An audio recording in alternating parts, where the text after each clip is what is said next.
No.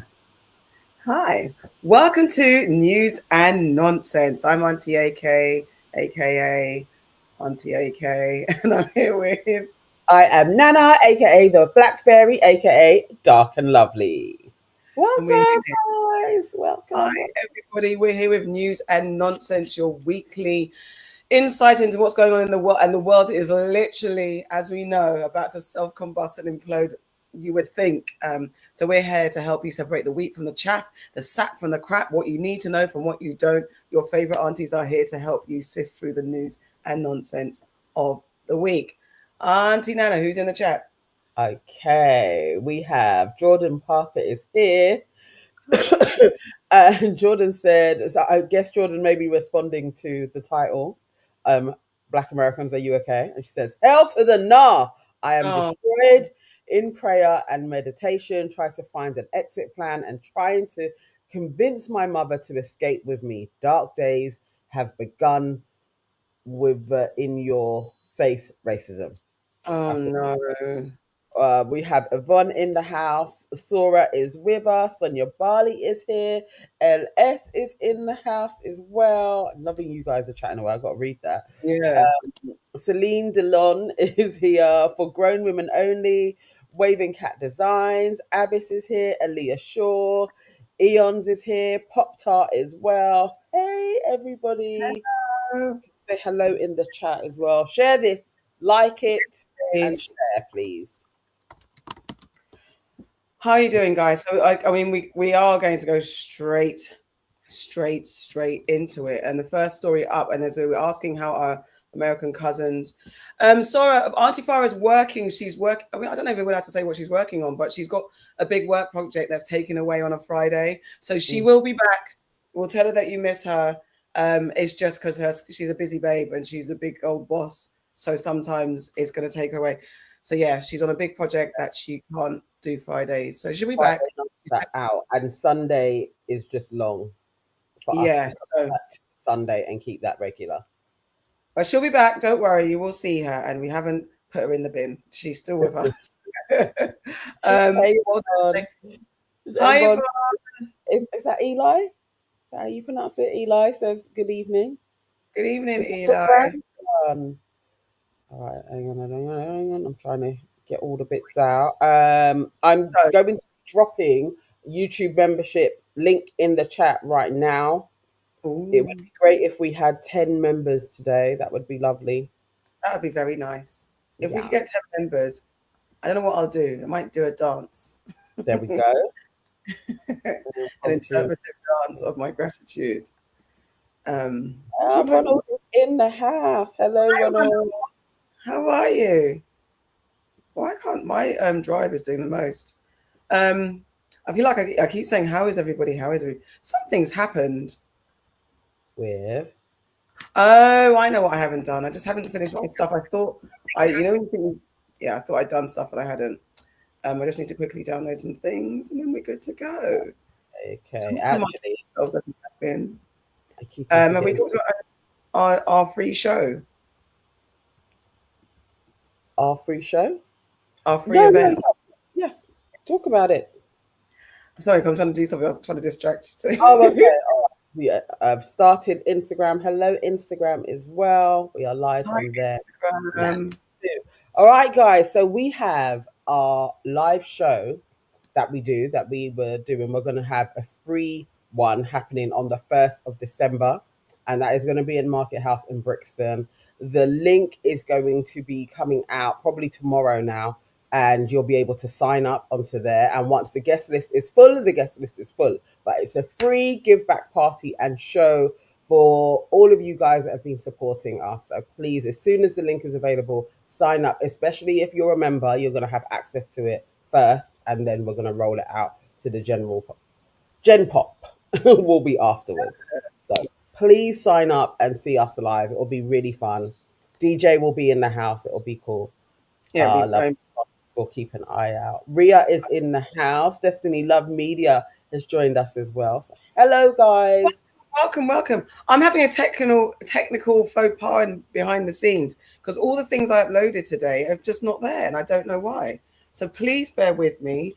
Um, But we can talk about the election because, gosh darn, how is everyone feeling? Jordan, I know you were saying that you need to meditate, you want to get out of here. How are you guys feeling? How are you feeling, Nana? How do you feel, Nana? I, you know, for all of you people that are feeling the feels, I'm probably like the worst person To to talk ask. to about this Yeah. because I don't particularly care.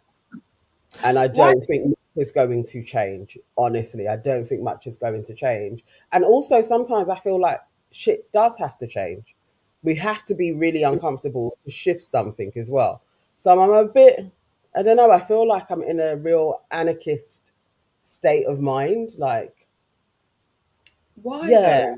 Because I don't know. guys, is that fair for us to feel like that? I mean, I don't know if I feel. I think I'm.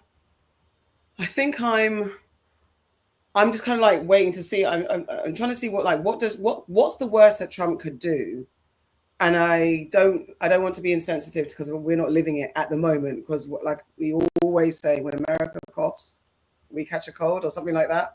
But I just don't know. It's like I slightly don't believe it can be that bad, but maybe I'm being super naive. But I don't know how everyone else feels. Also Let's saying in see. the chat. Christian Jane is saying to answer your question, the video title, "No, we are not okay. Save us." Sonia Barley says most people won't care in 3 months. Celine Delon, oh, your name is going to really, I'm going with Salon. Says same. Um, what else is there? Destiny Love says the world did not end. Laugh out loud. I'm with you, Nana.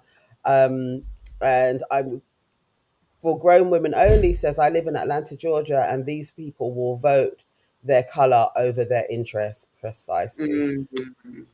This is the Uh, thing. yes, yeah, I think that's what it is. Sandra Barley says Trump had Elon Musk and Kamala had Megan the Stallion. Oh, And how do you guys feel about? Because I think everyone was like cussing Kamala for having celebrities, but so did Donald Trump. It's just that he would have had a concert of people, but it's obviously it's not Vogue.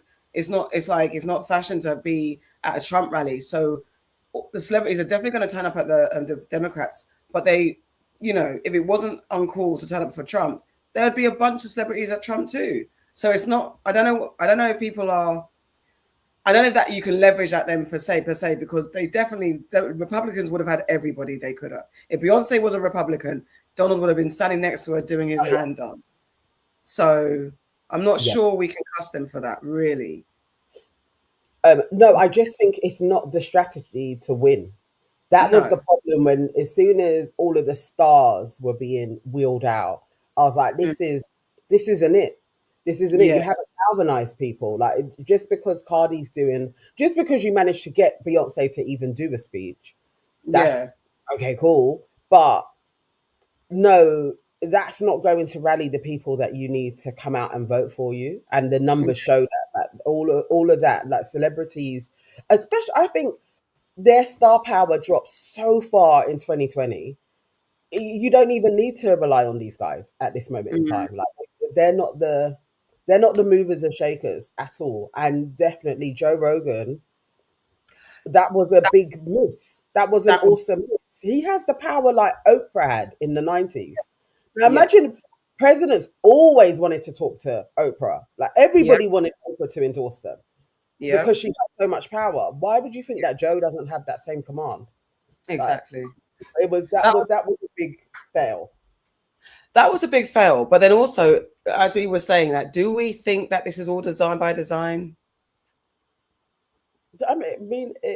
It could be. I don't know, because real money gets shifted around and lost, and sometimes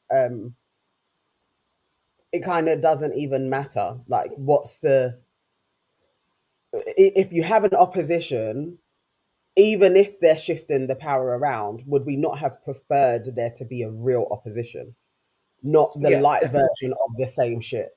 And so Oh, maybe that's why definitely. lots of people didn't come out, because they were like, why should I leave my house and vote? Yeah, exactly. And there's also this, Wendy Edinburgh Smith is saying 15 million Democrats did not vote.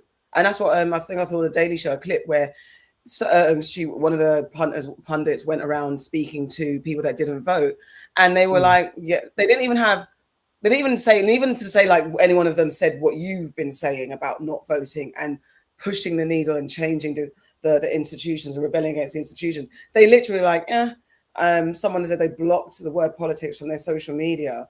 Another one was like, had so much to say about it's nonsense. And then I think the pundit was like, so why didn't you vote? He said you got to focus on your local community. And she said, so did you vote in your local elections? And he went, no. So so he didn't vote for anything. So you're talking about, like, people just talk. He just didn't vote. Yes. I think this is the thing. But also, Jordan Parker, you know what? Your point is spot on. Joe Rogan is a conspiracy theorist and caters to the weird young men population.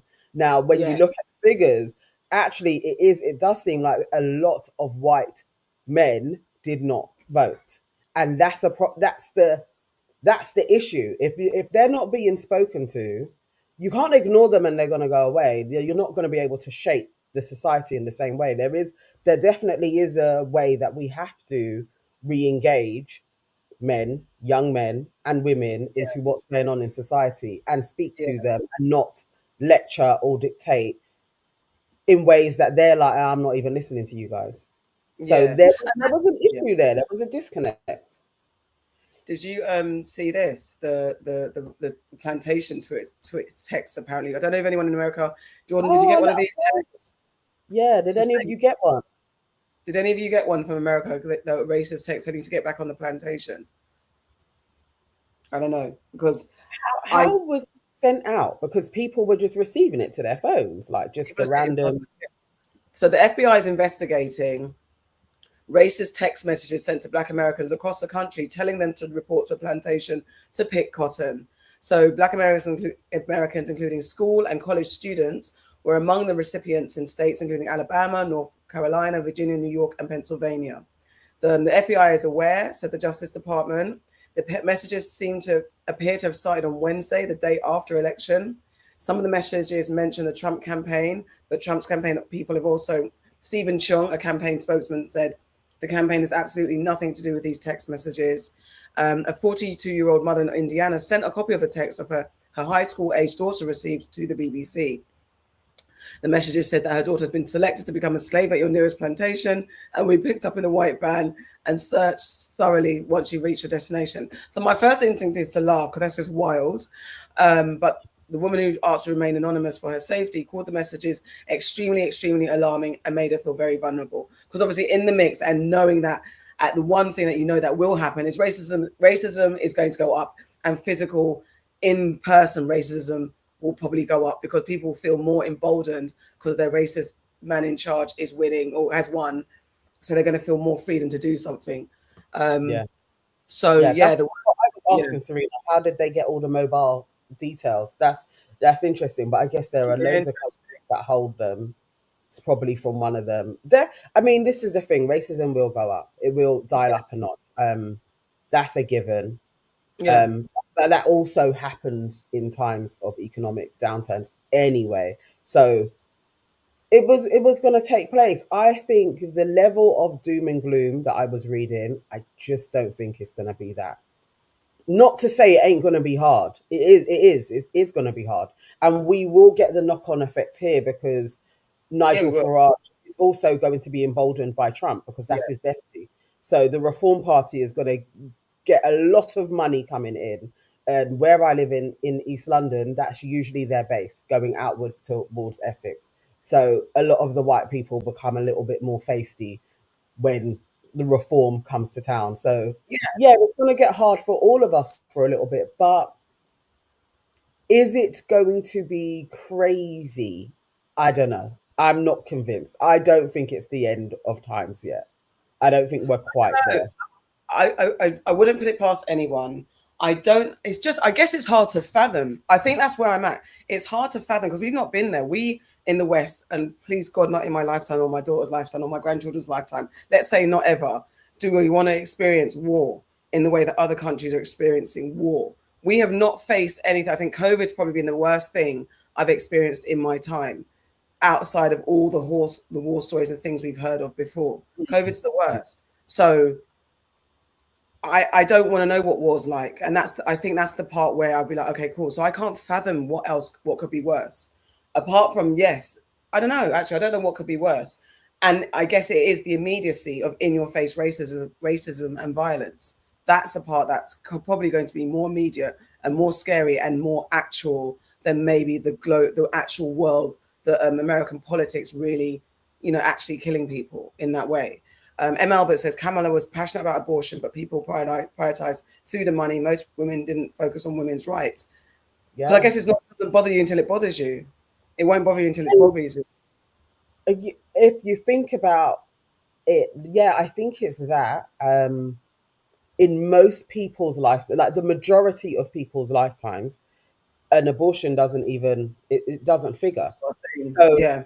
to really campaign on that, I think that was another thing that she kind of like missed the mark on. Like women's health is an absolute factor, but does it shift people? Not I don't really. think so. I don't think so. So I think that whole thing of like you're gonna lose your rights. I think most women are just like, okay, it's not the Yeah. it wasn't the thing. It wasn't, and that's the same with like the LBGQ and trans debate, like all of that. I just think most people don't actually care that much to really fight for the rights of others, And and that's that's a I problem. think that's what Republicans played on, because actually, even though I think, and it's just figuring out when you're a liberal and you're trying to push liberal ideals and fair equals fair and everything, but yet you're not giving people the chance to figure stuff out. And that's we were talking about the trans and the LGBTQ situation, and not it's not something that everybody fully understands. So to ride on that as a majority issue, it's not. It's like the black issue. No one cares about blacks. No one cares about LGBTQ. No one cares about women in a sense where it's an immediate threat to their lifestyle more than Yeah, paying your bills, getting a job, and that's it. Even the environment, because it's still here. Even though we might be coughing a bit, might be a bit warmer, but we're not taking global warming seriously. All we need to know is that we can pay our bills, pay a little bit less tax, and have some healthcare that we can get to the doctors on time and get an appointment. All the rest is out the window, and that's what Democrats should have run on. Who said, so, Serena, this is what we've been saying. Serena says, I believe we as black women will fall back and think twice about supporting other groups. Will we? I was about Well, to say, will. will we? Will we? Will Because it's me and Anna were talking the other day, and I was saying that could we explore? We probably will do this on the main show with all the other aunties as well. But can we explore what is black women's? Are black women innately? Do we have it in us just to always help? Is it actually our nature? Because it's like, can we sit back? Though we should probably take a break, but can we sit back and let the world go to pop? Is it in our nature to turn a blind eye? No, It's I not. don't think it is. I don't think it is our story to do that. But we definitely do need to kind of rest and reset and collaborate and think about what's going on, like what that disconnect actually is. I think that's important. Yes, exactly. Elle said black women were taught to fight at all costs. I mean, it is. It's But that. definitely, I've been falling back. I'm not going. I mean, I'm not going on a march, and I haven't been on one since my 20s. I'm not going. I'm not marching anywhere. Not doing any of those things at all. That doesn't do anything. But we can work within coalitions to move something forward. I think it's that small groups moving towards a direction. I think I'm we should all. take care of our community. I think we should take care of our community. I don't know Hang how on, we do it. let me read Sorry, it. that one. Go on. Says when you look at the data so far, it's white people and Latino men who Yeah. primarily voted for Trump, and men overwhelmingly. That says something. Yeah, yeah. The Sorry. women were there though. You know, white women weren't far behind white men, and the same with the Latino women. There wasn't a huge gulf No.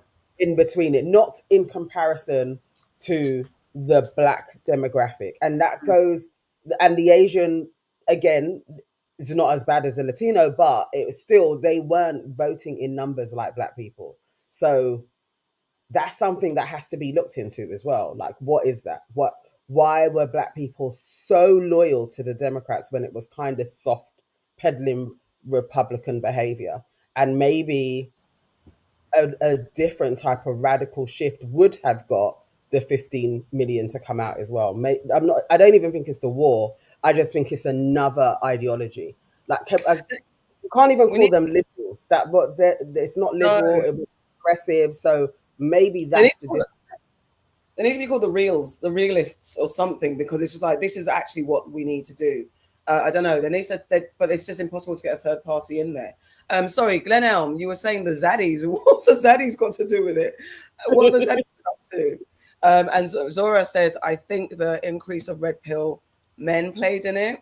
I Yeah, there's do. been a lot of narrative, and that's like, as you said, there's the conspiracy theorist men that love Joe Rogan, and those that, and then Andrew. Did you hear Andrew Tate? Oh my God, did you see Andrew Tate's tweets? Let me see if I can No. find them. He went on a horrible. Oh, I didn't see. I think all of that. I mean, this is the thing. It's like I'm talking to you about it. I've been banging on about this movement as soon as I saw it, and I was like, "This is dangerous in so many different ways." Yeah, But kind of, I don't even want to talk to them. yeah, It's not how it stops it, because definitely, I think red pill content and content creators pushed people to really accept authoritarianism. Like, yeah, I need this kind of big authority to tell me what to do, because that's all these guys are doing. You've got to be this type of man. It's like you start being, I don't know, docile. Like, yeah. literally, like, I've been told, like, yeah, like industrial, like that. There's something in it, and it's not. It shouldn't be ignored. And I don't know. It could just be because I've got sons, so I'm hyper aware of what Yeah, they tell boys. But I think it does have something to do with it, definitely. it does. He was saying something like, because people are tweeting saying like, they're sad. Women were tweeting. Excuse me for the sweet in my mouth. Um, and he was like saying, basically, we're back and get back in the kitchen. And it's like, but he was saying it more vile than that. And it's giving license to a lot. So men are back. Women get back to being, oh, we own you now. Oh Men's time God, now. This where yeah. did feminism get you? So all of that is going to be the language right now. So it's going to be our bastardized version of Handmaid's Tale for sure, for sure. And then Yeah. yes, Elon Musk and his VB81 saying also alleged bribery via Elon Musk, offering money for votes. Also, people have said they've voted for Trump 2 and 3 times. How are individuals allowed to vote multiple times? You know what though? The figures don't suggest. When you go through it, like, the figures is pretty much the same each time Trump has ran.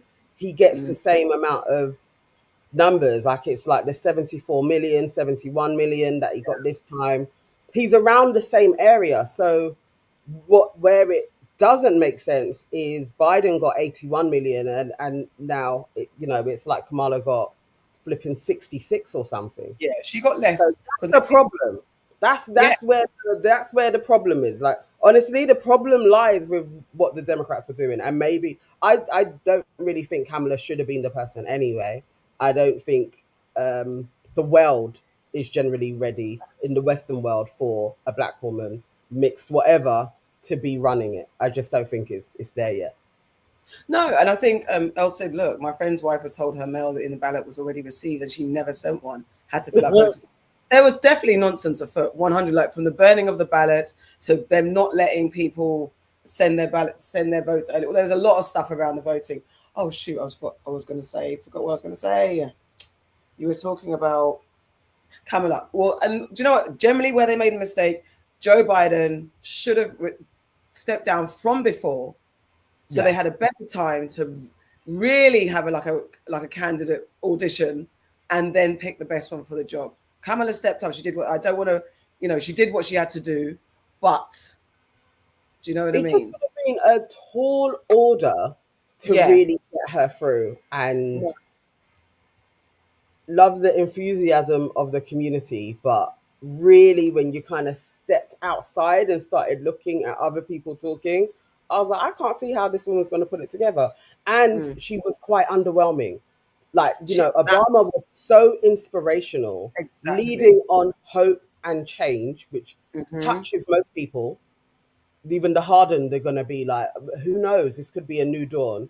But you Hmm. can't repeat that again. Like, you can't. And she's not an orator like him. No, So, you know, she didn't. She didn't have that extra spice. Like we know, Michelle Obama could have done it. And if they put her name on the ballot like the day before elections, everyone would have gone nuts.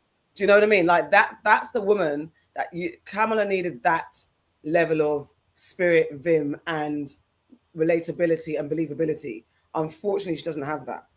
And I mean, I've seen her. I did see her do like she answered a few questions and she did deliver on in some spaces, but it was too strategic and she didn't seem real and it seemed a bit rehearsed. I don't yeah, know. it was too politician like. Yeah, yeah. No, I don't and want that. from her.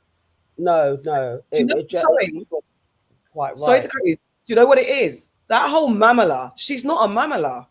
Do you get what I mean?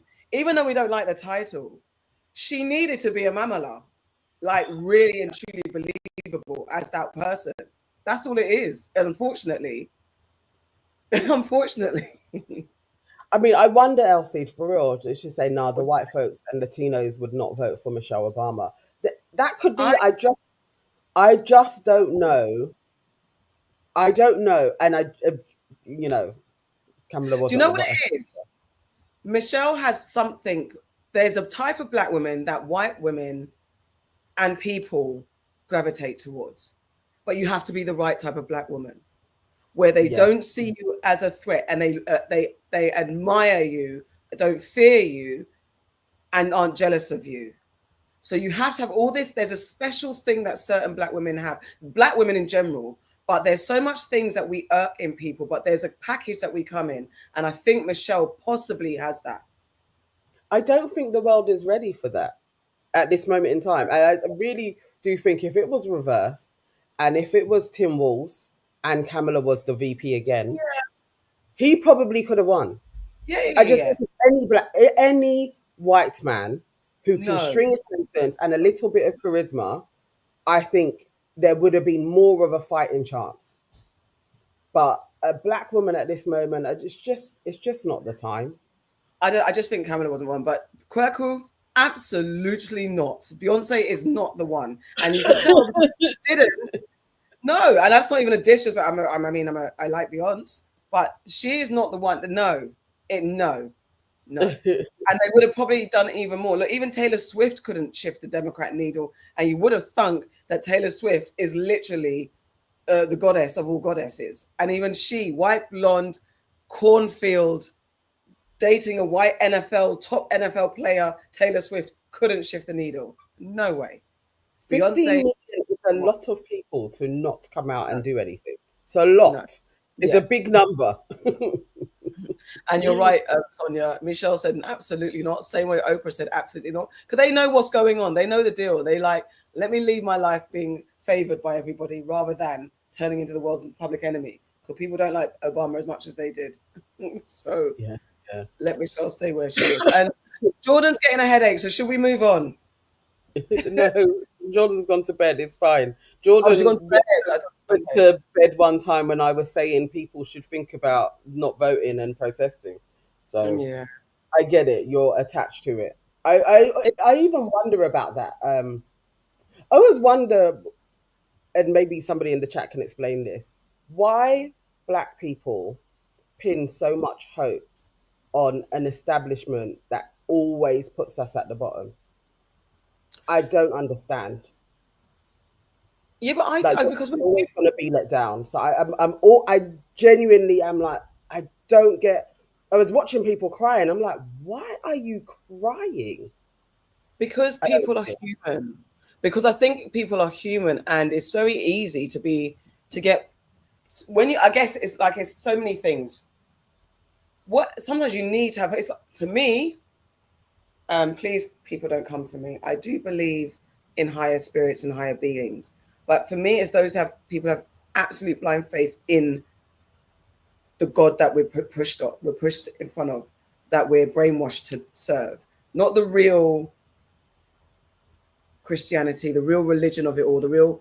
But when you're that cookie cutter, Jesus is white with a long hair and a beard and following those ideals, I don't understand that. But people need something to believe in to get them through their day. And if you don't feel like there's some sort of hope and belief in this system that governs us, you'll go mad.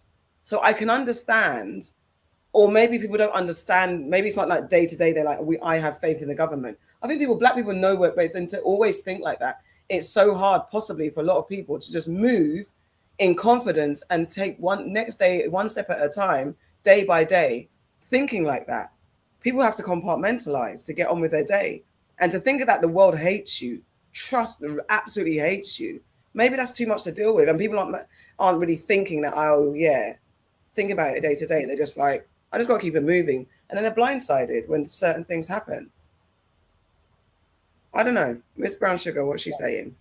Okay, I don't think it's true that we pin so much hope as much as black voters are pragmatic about the two-party system and understand that we are less likely to be targeted intentionally under Dems policies.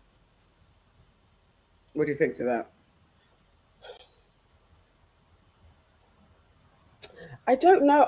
I'm at a loss. You know, when you're just so opposed to Yeah. government in its entirety. So I'm always a bit like, how are there not more people that are like, this isn't it? Like, how are there just not way more people, not just black people in general?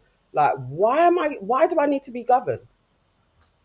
But that's not because no one's going to. I'm like, why are there people that would comply with just a next man that you don't even know telling you what to do? Like, you haven't got a brain of your own like he does. Like,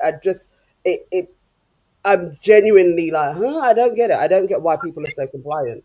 I think it's about one thing, Destiny Love Media Production. I mean, I have not engaged. So if I saw crying, I would have been also confused. And I'm not disagreeing with Nana River. I absolutely agree. But I just think that humans need to find a way to survive on this earth. So even to say, why are we governed? People, I don't think we have time to think about these things on a day to day.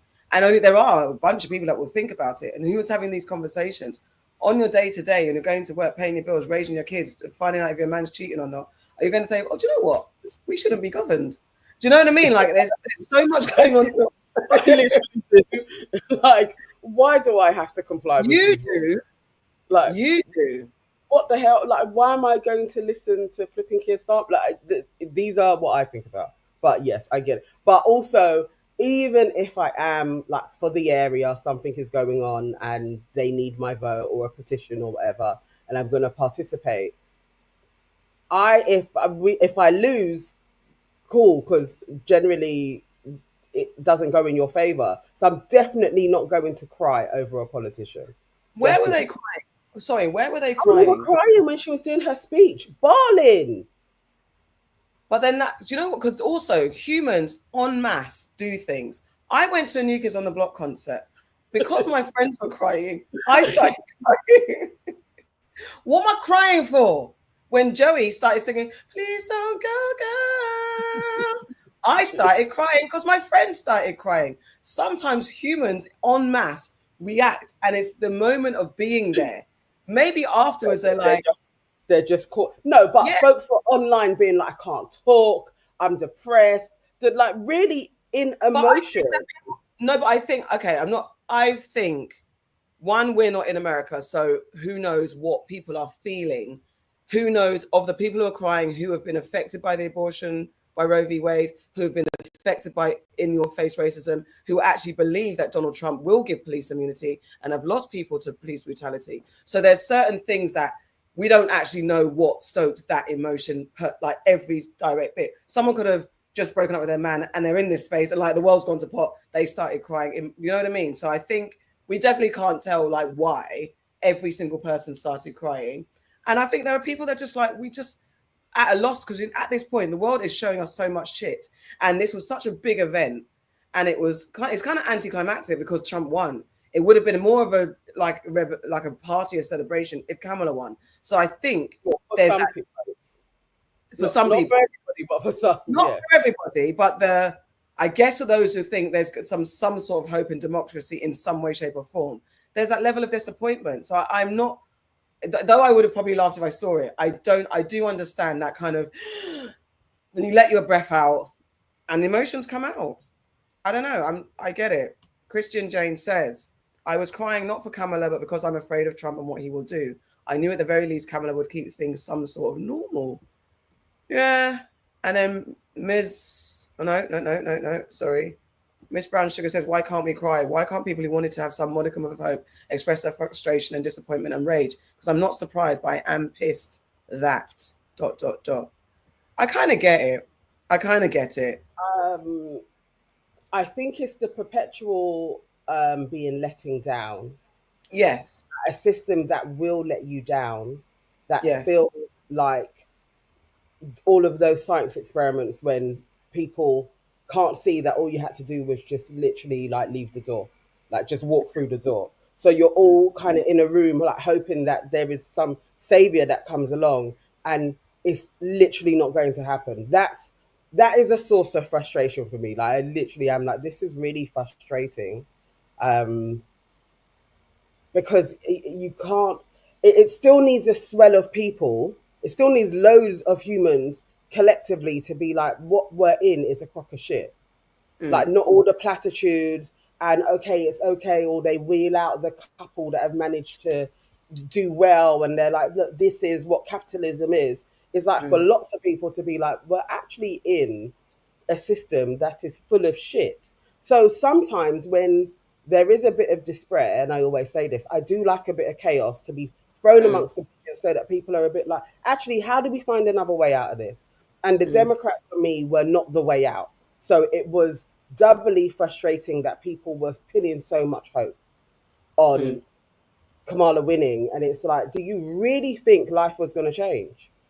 Like, really? Or is it that the majority of people are very happy to be in this Western society that we're in? Because maybe But, that's what it is. but also, I suppose that's a reality. Like some people, like just let me pay my bills and go to my day to day. I don't care. Because also, there's an element like we have human beings in general have proven that we're also crazy. So we'd have to go through probably purge years. I don't know if you guys have seen the film Civil War. We're going to go through all of that before we get to KW's utopia. Black Americans need their own couple of states to then govern themselves. Definitely. I don't know if I have faith in fellow blacks either, because at this point we have all been brainwashed. So that kings and queens back in Africa that we were worldly and lovely and tribal and ruling ourselves, we've been too brainwashed by the West. I don't trust. I'd need to get through I would, four generations of blacks I before. still, I would prefer to be governed by a set of black folks. Yeah. Still. I mean, I'm not saying I wouldn't, but I'm just saying that right now humans are brainwashed. So yeah, I wouldn't mind being a black space, just all black, Listen, everything. oh my word. Oh, I don't know if she's got the pictures up. My sister is in Ghana at the moment, and she went to a part, I think it's up part of the mountains in Accra, and lots of land has been purchased by I think it's actually a British person, but most of the people there are British and African Americans. They You buy a plot of land, you build your house, and you kind of like, you're within a community. It's not gated or anything, but you build your house and everybody helps each other out. So and they have a full on barter system there as well. They're trying to have more people because there's so much land. Whoever purchased it first, I'm not sure, but there's a lot of land, so they're still kind of advertising for people to buy the plot, build your house there, and come and live in Ghana. And as she's going around, she was doing ceremonies there, healing ceremonies, and she's done a video just like this. The houses were beautiful, all individual. People have they've got their own style. It's not all Western. It's like some people's houses look like, in the northern region where it's like tiles, and it was just so. It was a bit of a utopia, and That's I would prefer to be in a community like that where people are like, we can, obviously, we're under the rule of this land, we're going to pay our taxes, But within this area, we operate like this. I I think would I'm more for that. Small communities. I would love to be on a black block with my black people living black lives all day long. I would love that. I also fear the brainwashed. Alice Marie Brinson says, if we had our own states, they would be blown away after a few months. American has a history of literally bombing black communities. This we know, but it'd have to be somewhere else. Ronald says I think you have to be black American to really understand how we feel. And I definitely respect that. I Yeah. definitely respect that. Definitely, definitely, definitely. And yes, they did. Selon Delon said Black America did have Black Wall Street. Tulsa got burned down by white supremacists. And trust me, yes, know that history too. Every time blacks galvanized themselves, the whites got scared and fucked shit up. We know this too. But then, yeah, you'd have to go. Do you know what? And that's the thing. It's got to be secret. You can't even, shouldn't really even tell anybody about these communities that we build, because the minute we galvanize ourselves, some nosy, insecure person, not of color, comes along to and then they start brainwashing and they start pitting people against each other, and then you have an insurrection within the community, and then it's like, what is it? Walking Dead, with a man with a tiger comes to rule you. If those of you have seen the series, It's interesting though that these things are there, and that's why we're sharing that, because it was yeah, like, no, it's true. there are these pockets of outside communities, and it can happen and they can work. It can. It's just got to be. I just think it's people have got to be quiet about it and just keep it moving, get on with it. That's the only thing. Because I want a tiny house so badly. I wish. Hi, I think she Magdalene. said it to me. If I could literally find this video, it was so. I was so inspired. I was literally like, oh, I want to No, I'd go and love have a little plot over there. I would love that. And I think that's the thing of going to Ghana, especially when we go to Kumasi. Like Kumasi's got that special juice, that special feeling, and it's just, yeah, it would be lovely just to be in a black neighborhood. And it's not. It's just to have your own peace of mind. But anyway, I need to go and And get maybe some they'll water. push us there. I'm coming Maybe back. they will push us to do this. Maybe.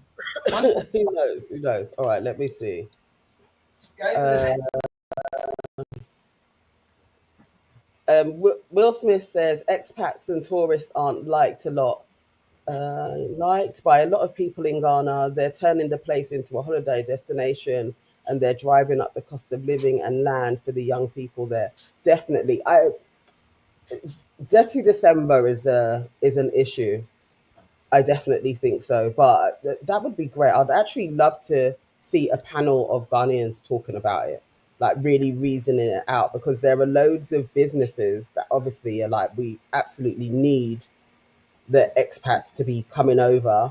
We don't need them to bring their attitudes and their violence though, but it's a complicated dance, really. I don't know.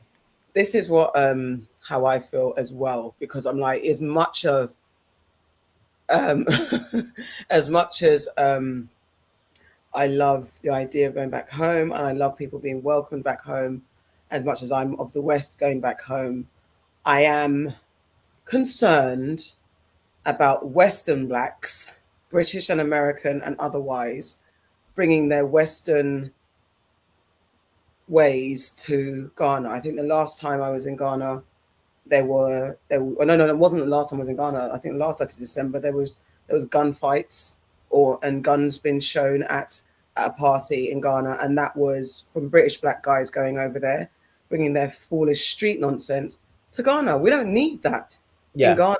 And the more that people, because what I'm hearing a lot of when I'm listening to a lot of podcasts is like, yeah, I'm buying, and that's from British blacks and American blacks as well. So it's not just exclusive to any one side, but they're buying up land because they're seeing that the land is cheap, and you also there's less governing. There's less governing on how to buy land, so you can just go and buy a plot of land and say this is your land, and then they're just building.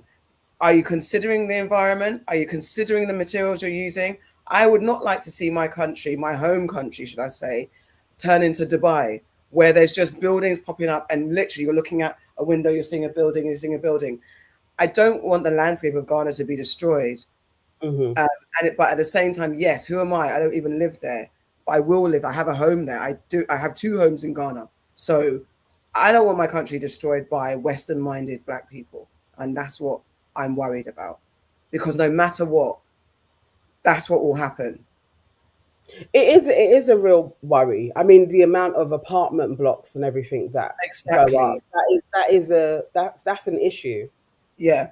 And that's why I wish there was more communal, like, how do we work with the environment, like, just, and there has to be more conversations so that we don't carry our colonial minds over there And and that, be yeah. like, it's cheap. And we, what we can do is leave the West now that they are finally got their plans to chuck us all out, and then we go there and we just carry on the same British shit, because that's what they did when they knew that they were going to lose their foothold, and then they were offering people education in the Yeah. West. They knew that that's what you do. You westernize a whole generations of people, and then you don't even have to really do the same types of oppression. You don't need a white man to do it, because a black man will do the same oppression. Like, we do all have to decolonialize our minds when we're going back. Like, it's not, oh, the service is so shit here, and just how people can talk. Yeah. It's a Um, part of Matt, the problem too. Matt Jimmy saying, I disagree. How our countries got independence from Europe is our youth and bright-minded went to the West to gain knowledge and brought it back. I think that's a bit Yeah, flowery, but I think that is literally exactly what I'm talking about. That is a colonialized mentality. It's not necessarily just that. There were people on the ground that were fighting for independence. Definitely, there was a set of a generation that did come westways, and they provided a lot of money to galvanize the youth. But it wasn't that they left the country and then became enlightened and went back and freed the people. That is literally a lie. And that's what has been taught to a lot of people as well, that you need to leave your country to become enlightened to go back again. No, there are brilliant minds all over Africa, but the diaspora doesn't need to go and save Africa at all. I think that's wild, and people think that, like, we are somehow going to be the great hope to save Africa. It's not that. and that's what people say, like, well, we're going to go over. Because I mean, look, I'm brutally honest. I'm being in Ghana. I think the first time I went back in after a long time, nail shop service. I was like, oh Lord, I could open a nail shop and I'll do it so much better. Who am I? I'm not even East Asian to even come and say, what do I know? To then say, I'm coming to teach Africans, and to then say my level. Do you know what I mean? And it's just that quick man. And then you start to understand that actually running a business, and there's a way of being in Ghana. There's a way that you have to just like, this is how it is. It doesn't mean to say you excuse poor services, and doesn't mean to say that actually you can support and say, let's do this differently. But one of my cousins is starting a business now, and the same issues she's having with staff is the same issues I've heard over here, Yeah. even from white folks talking about it.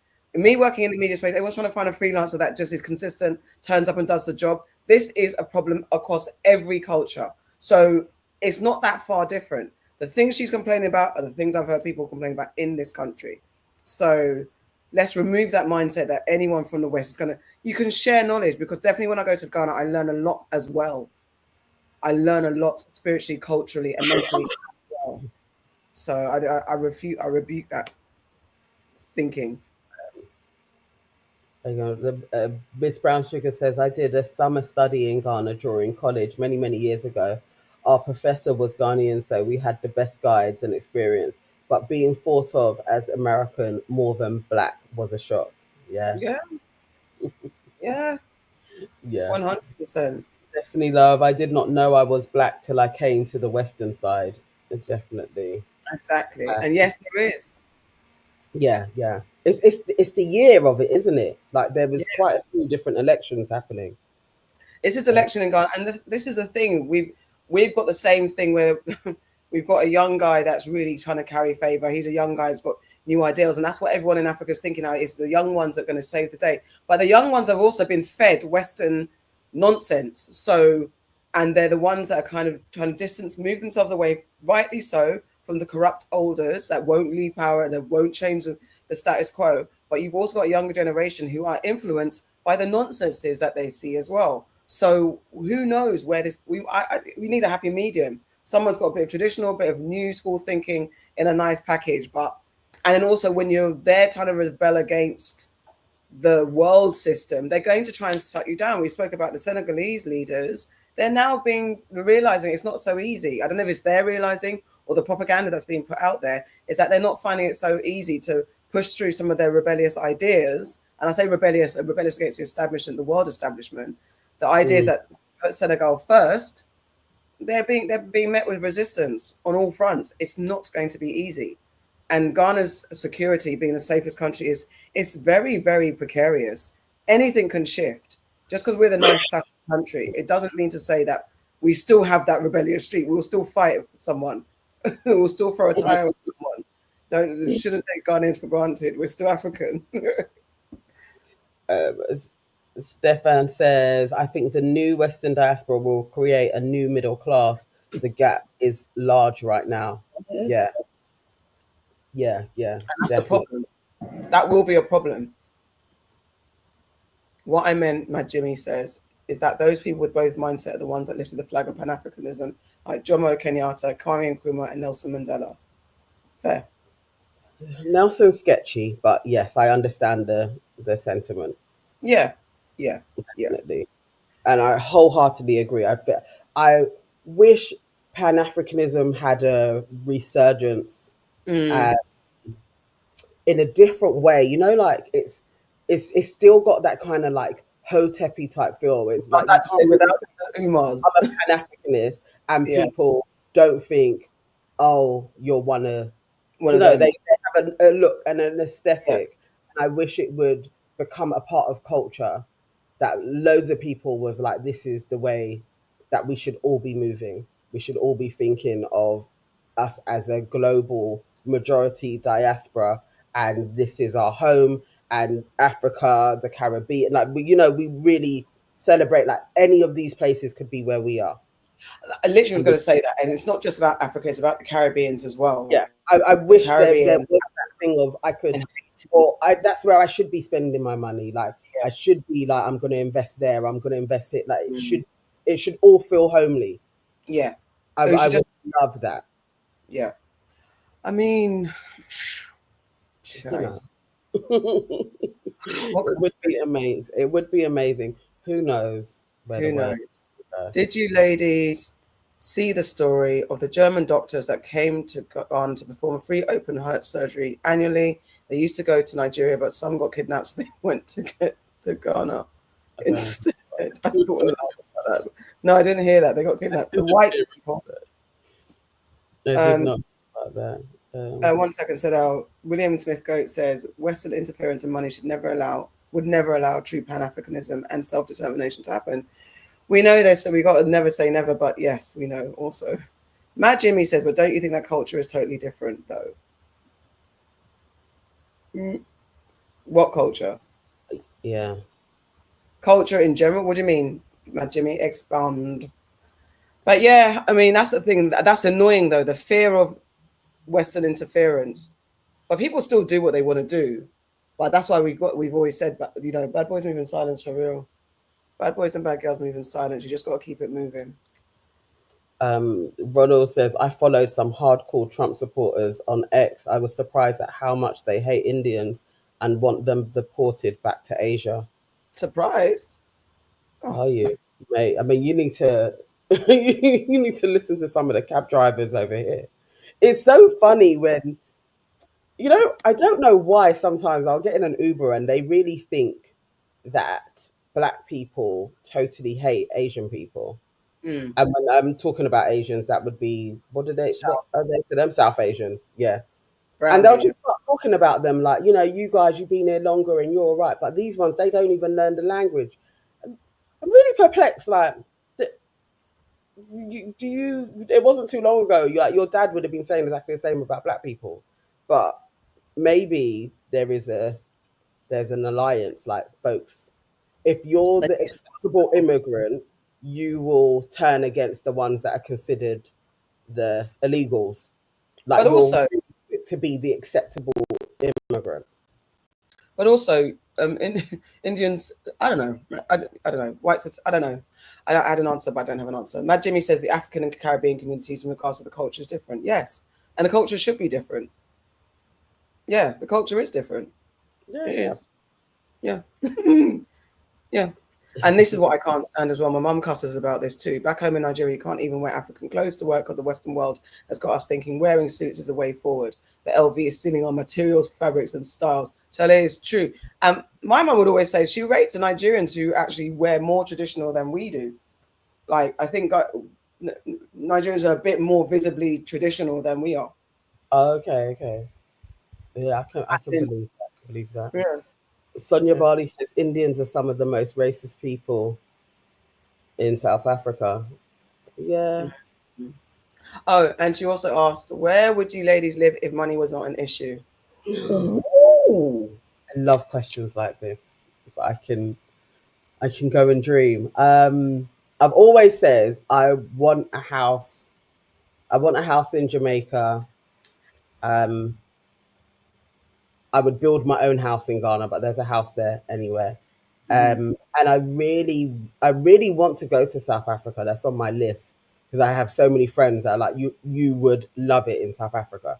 So that's on my list as well. And I also do want my own island, and it doesn't really matter where that island is because it would be my own. So, and people could come and I live with me. definitely Ghana. A long time ago, it would have been America. I would have found one of my states that's like again, my little black community in America. I really want that experience. So it would have been America at one point. I don't know which state. I'll just say New York, that's the one I've been to the most. And I haven't been to the Caribbeans, so I'm assuming I'd love Jamaica, but I haven't been there to say that. And yeah, just somewhere. Yeah, I'd have to just say Ghana at this point because that's what I know. That's what I feel. I feel such joy and peace when I'm in Ghana. So yeah, at the moment it's that. I need to take more. I need to go around the world a bit more. Just see. Yeah, And yeah, where you want to go. yeah. So Waving Cat Design says Zanzibar. I have a friend in Zanzibar, and she just went for a holiday during COVID and hasn't come back. Oh, shut Like, up! Really? her life there, yeah, yeah, just moved. Um, Yvonne says Barbados with my mum. Barbados is Nice. also on my list. I also want to go to Barbados. Da, da, da. And Ceylon says you would, Nana. Soweto is incredible. I can't wait. Oh, Sonia I like Bali to says see Cape Town is the best place to live in the world. Really, Mad Gimme Oh, says I'll take Mauritius. That's on my list as well. that's not. Do you know what? I used to fancy a boy from Mauritius back in the day. Yeah. So I really Sora wanted to. says an island. Oh my god, I would love that. Um, yeah, seriously, you contemplate the same thing, Nana.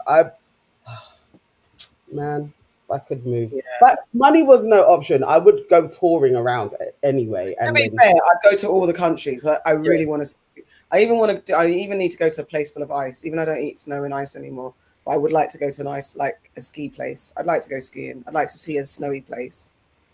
Was he short? Destiny is asking Okay. you. Sure. Destiny, get out of my business. Okay. I've only been out with one short guy, and when I say short, he was a hair's breadth taller than me.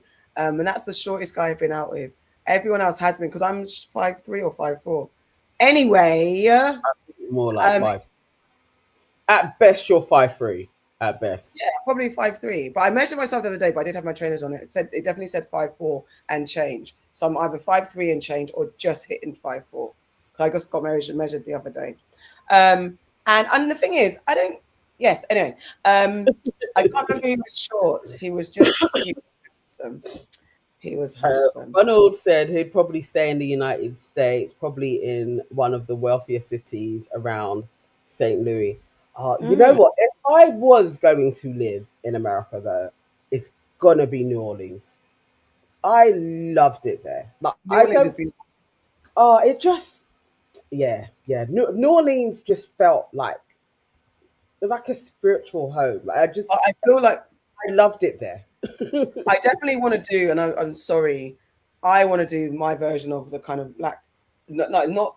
I want to do the black states, and I really have this thing. I really want to go to the deepest, blackest, and historically blackest places in America because it's just partly because I grew up so much reading and learning, and all my stories and all my books were Black American books and about the South and just that community. So I feel a kindred spirit to it. So I would like to go somewhere. And I really want to stare a redneck in his, like a real redneck, and say, look how far we've come. And just have that kind of, I really want to go to a sundown town. It's annoying, but yeah, I do. I would like to go to a black state. I need to go to America. I mean, Atlanta. I just want to see it because I feel such a kindred spirit with America, despite all its stuff. All right, guys. New York. New York was okay, but it felt like a big London. It was like cool. It was fine. I do. New York's my kind of cool in my mind because again, it was a dream, it was a fantasy from young. Always wanted to be in New York, have a brownstone, and then run around being cool, going to cool things. I know, Christian Jane. I know. It's terrible. I'm like that white woman. I just want to see, but no. It's more about the. It's more about what I've read. I don't know. It's ridiculous, but yes. Yeah. What do they call that? What is it? It's got a name, isn't it? When you want to do poverty porn or trauma porn. Yeah. Poverty tourism or trauma tourism. But it's like, is it like people wanting to go to a slave castle in Africa? It's a similar thing. No, because nothing is going to happen to you in the castle. It's not the same. What, do sundown towns still exist? Yes, they do. That's what I wanted. That's the only time I'd have maybe I would have a gun, and then be like, "Listen, come for me." But I'd have to have everybody. I'd have to have people with me. It turned into a civil war. It'd be crazy. Okay. There are slave castles in Africa. Well, like the forts, the leftover shells. So, famous. If you go to Ghana, that's a lot. That's one of the biggest kind of tourist attractions, and it also provides mixed. It provides mixed emotions for the natives versus, some people are like, "Why are you guys crying?" and they don't understand the emotions. Yeah, exactly. If you do the sundown, you'd need a TARDIS to get out of there. Exactly. Do they really exist still? So really blacks can't go there? Is it that blacks can't go? Oh, okay. Really? Thank you. Yes. FB Com says, I want to start with anywhere above sea level or Noah's Ark. The way the climate is playing, Guyana is no longer an option. Oh. Hang on, are you going to be getting some money, Nicola? Oh, yeah. No. Is it Guyana? Yeah. Nicola's Guyanese. It was Guyana that they're getting the money, isn't it? Yes, the Guyana. Yeah, 100K. Ronald says, Nana, are you considering returning to acting? No, he just watched our show. Just dramatic for no reason. I may do actually. I may actually do like an amateur. I have been thinking about it, and I've been saying this for years. I've got two older friends who've returned to acting, and they're doing their thing. As Marie Brinton says, blacks can go, but you shouldn't be there after the sun sets. It's that. Do you know what it is? It is that. She wants to hang out at midnight and be like, "Come and get me, guys!" Like, and then pew, pew, pew, pew. All right. We typically drive through those towns to get to other places. We don't hang out there. It's so weird, but yeah. All right. Okay. So it's £370. It's better than nothing, though. I'll take £370 if I could be a Guyanese citizen. I'll have a go at that. Should we do another story? Yes. So, Christian Combs is taking over his dad's Instagram because he wants to show you guys the positive side of his dad. I was trying to find my you can set it up. Did I? I thought I didn't realize I did. Okay. So here we go. My pop's Instagram.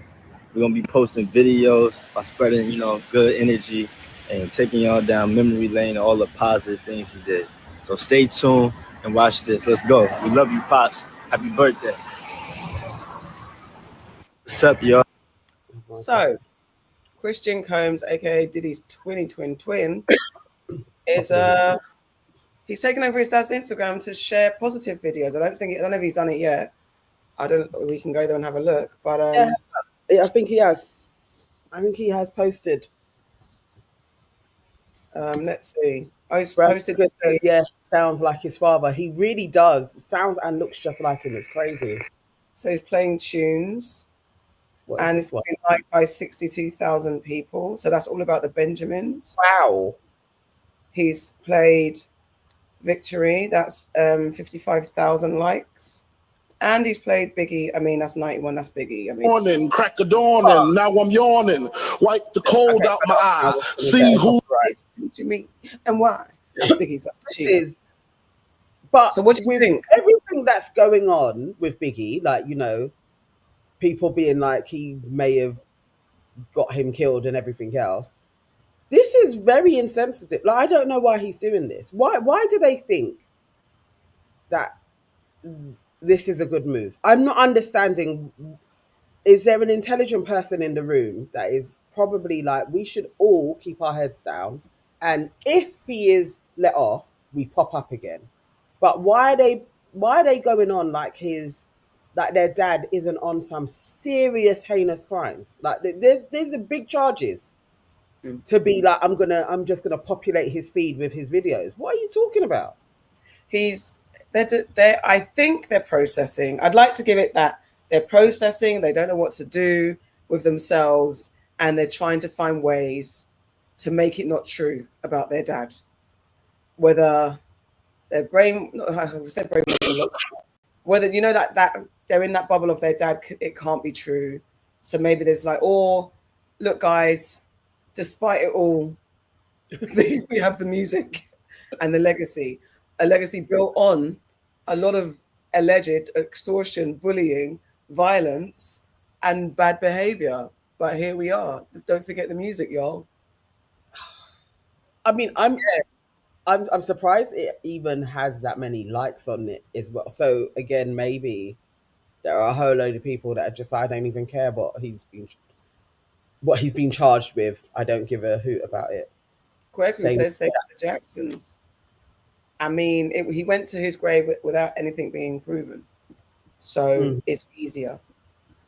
And Feels weird. yes, we're moving on to that bit, the NDA stuff as well. So, also in other news, Diddy is currently under scrutiny after an alleged non-disclosure agreement surfaced, as reported by TMZ. The document outlines strict confidentiality measures for his employees, prohibiting the disclosure of any information about Diddy's business activities and personal life. This NDA is effective for 70 years for the after or for the artist's lifetime, plus an additional 20 years after their death, aiming to protect sensitive information related to Diddy's career. So this means after you are dead, 20 years after your death, so everybody's dead apart from the kids, then the truth can be prevail. Basically. And they're still, I mean, I get, what you know, you'd have to be brainwashed, and they probably are. But if I knew that my dad had done some criminal stuff, I'm not necessarily going to turn my back, but I'm not talking. You're not going to see me. I will go into hiding. I will go into hiding, whatever that hiding is. You're just not going to see me on Insta trying to curry favor. But look, and also it could be a bit of addiction of the limelight. You've grown up in the limelight. You need something. You know that you on your own are not going to carry that like. You're not going to get that like endorphins, adrenaline, that feeling. So let's go through Daddy and just see the love is still out there.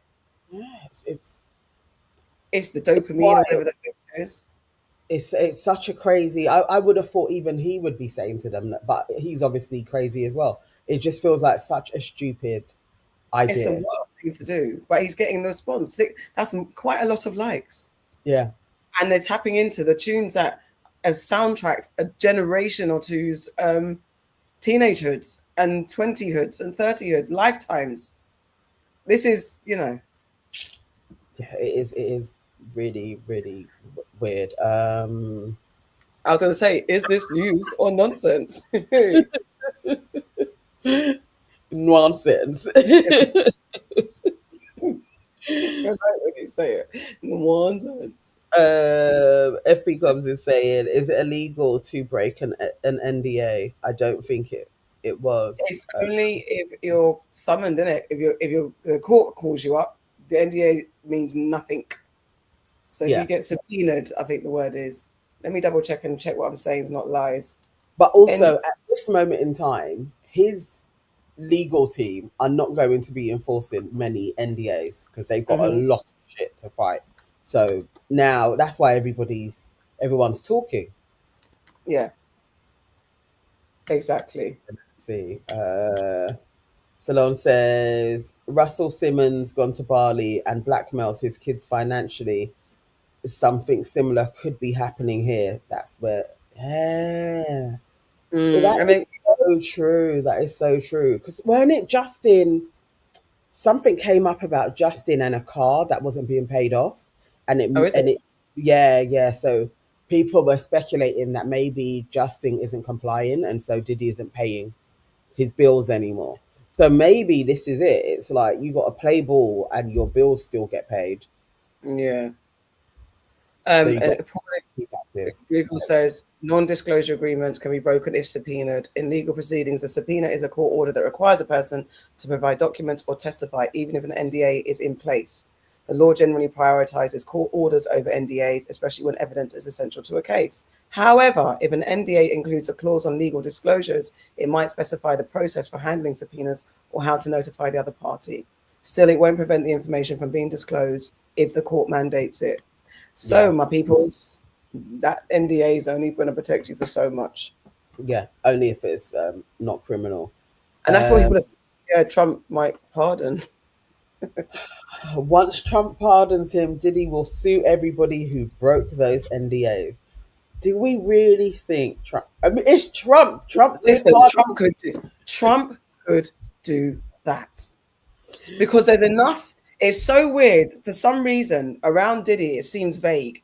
Even though we kind of, all the allegeds, all the Mm, things that's been thrown at him, aside from the visible video of him beating Cassie, yeah, everything else is still up for discussion, speculation, until these video evidences of the illegal bits of the freaky deets are put into play.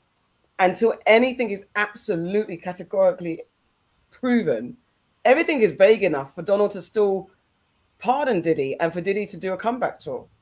Absolutely. And then anyone that's standing, it's going to be like, I don't like you. Why though? And you're going to lean on because you beat up Cassie, and it's going to be like, oh, get over it. It's so easily done away with. Cassie's making a music comeback. She's married. She's got her money. And then you, let's say, for example, me and you sitting there, oh, I hate fucking Diddy. And it was like, okay, well, we're going to his concert next week. yeah. You know what I mean? It's so easily swept away. Salon, you're so right though. Epstein only got 2 years and was on day release. For real. There you His go. first set of charges. Yeah, it was a silly, but I don't know. When he went in and they literally bumped him off, though, that was going to be a solid that he was going to do, a bit like Diddy's, like the tide had turned. I don't know if Trump can get him out of this. I I don't. don't know if you I can. think his number is up. Like I I think think it's easier. It's you can't. I suppose, and to be fair, you can't really pardon mid-trial. He hasn't even been to trial yet. It's too. That's just literally freeing someone from prison. Like you can't do that. Really, I don't think it's as easy as that. But if he gets charged and it's like on the most lesser of all the crimes and maybe gun trafficking and that, he might get let off. If he gets, as long as it's nothing sexual or deviant in it, then that's where Trump could be like, okay, cool, I can sort you out when it's time to do some pardons. Sim said Cassie's making music again, but she couldn't really sing. No shade, but come on, it's the truth. But that does that matter in this day and age? I mean, rest her soul. Aaliyah couldn't sing the greatest either, but she's still considered Better than Cassie. one of the R&B greats. Still better than Cassie. Cassie's voice was so weak, and she wasn't even that great a performer. Like in all spheres, she wasn't that great. No. I mean, there's a bunch. Yeah, for real, for real. Will Smith, I didn't think Young Thug would get away with what he was charged with, but he's free like OJ. Free like free like a bird. Like it's true. Because young thugs should be in prison forever, Yeah. really, with those charges. But I Yeah. mean, who knows? Because if I wouldn't be surprised if Diddy does get some type of a 5-7 year thing. I wouldn't be surprised if they Really? just like they rule so many as consensual alternative lifestyle. Like I think it will be interesting. Mm. I wouldn't be surprised. I'd be like, okay, all right. So somehow, whoever had removed his protection was like, all right, we've spanked him enough. He can come back in again. Who knows? Mate. Young Thug's not really free though, to be honest. But he's out. He's But he's out out. tweeting. He's out tweeting. He's out. And yes, tweeting with nonsense. All right. That was, what's that? News nonsense. Christian, it's absolute nonsense. Go. Who said it was joblessness? It's true. Go find a job. It's true.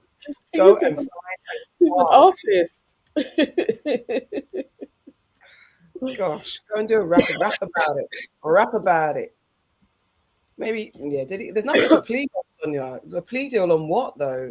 Yeah, because to expose everybody. But you know he's not going to expose anybody because he knows he'll be unalived. It's just not. It's not going to happen.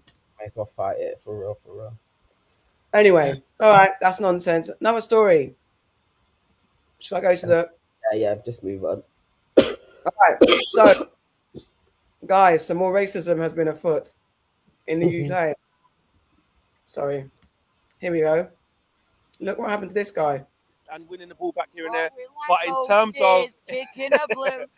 it's, yeah, she's that's it. If anything. Oh, why? Did you hear what she said? No, I can't Did you hear guys her. hear what she said?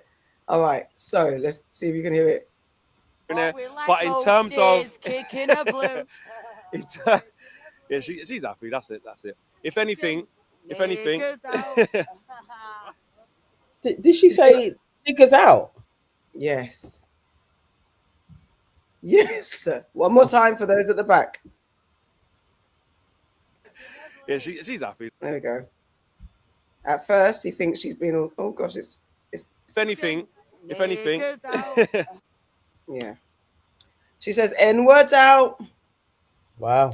So this guy is Flex, a presenter of United View. He was racially abused outside Old Trafford after Manchester United's match on the 3rd of November. This woman, as you saw, initially appeared friendly, but later returned hurling the N-word at him. Stunned, Flex explained, I couldn't believe what happened and thought, let me just carry on and I will deal with that later. Considering his reaction, he shared, as a black male, we know what's our reality. If I then start approaching her, all of a sudden I become not the victim anymore. Supported by fans and Manchester United, Flex plans to report the incident to the police, noting that things are being done at surface level in football to address racism, but it remains deeply ingrained.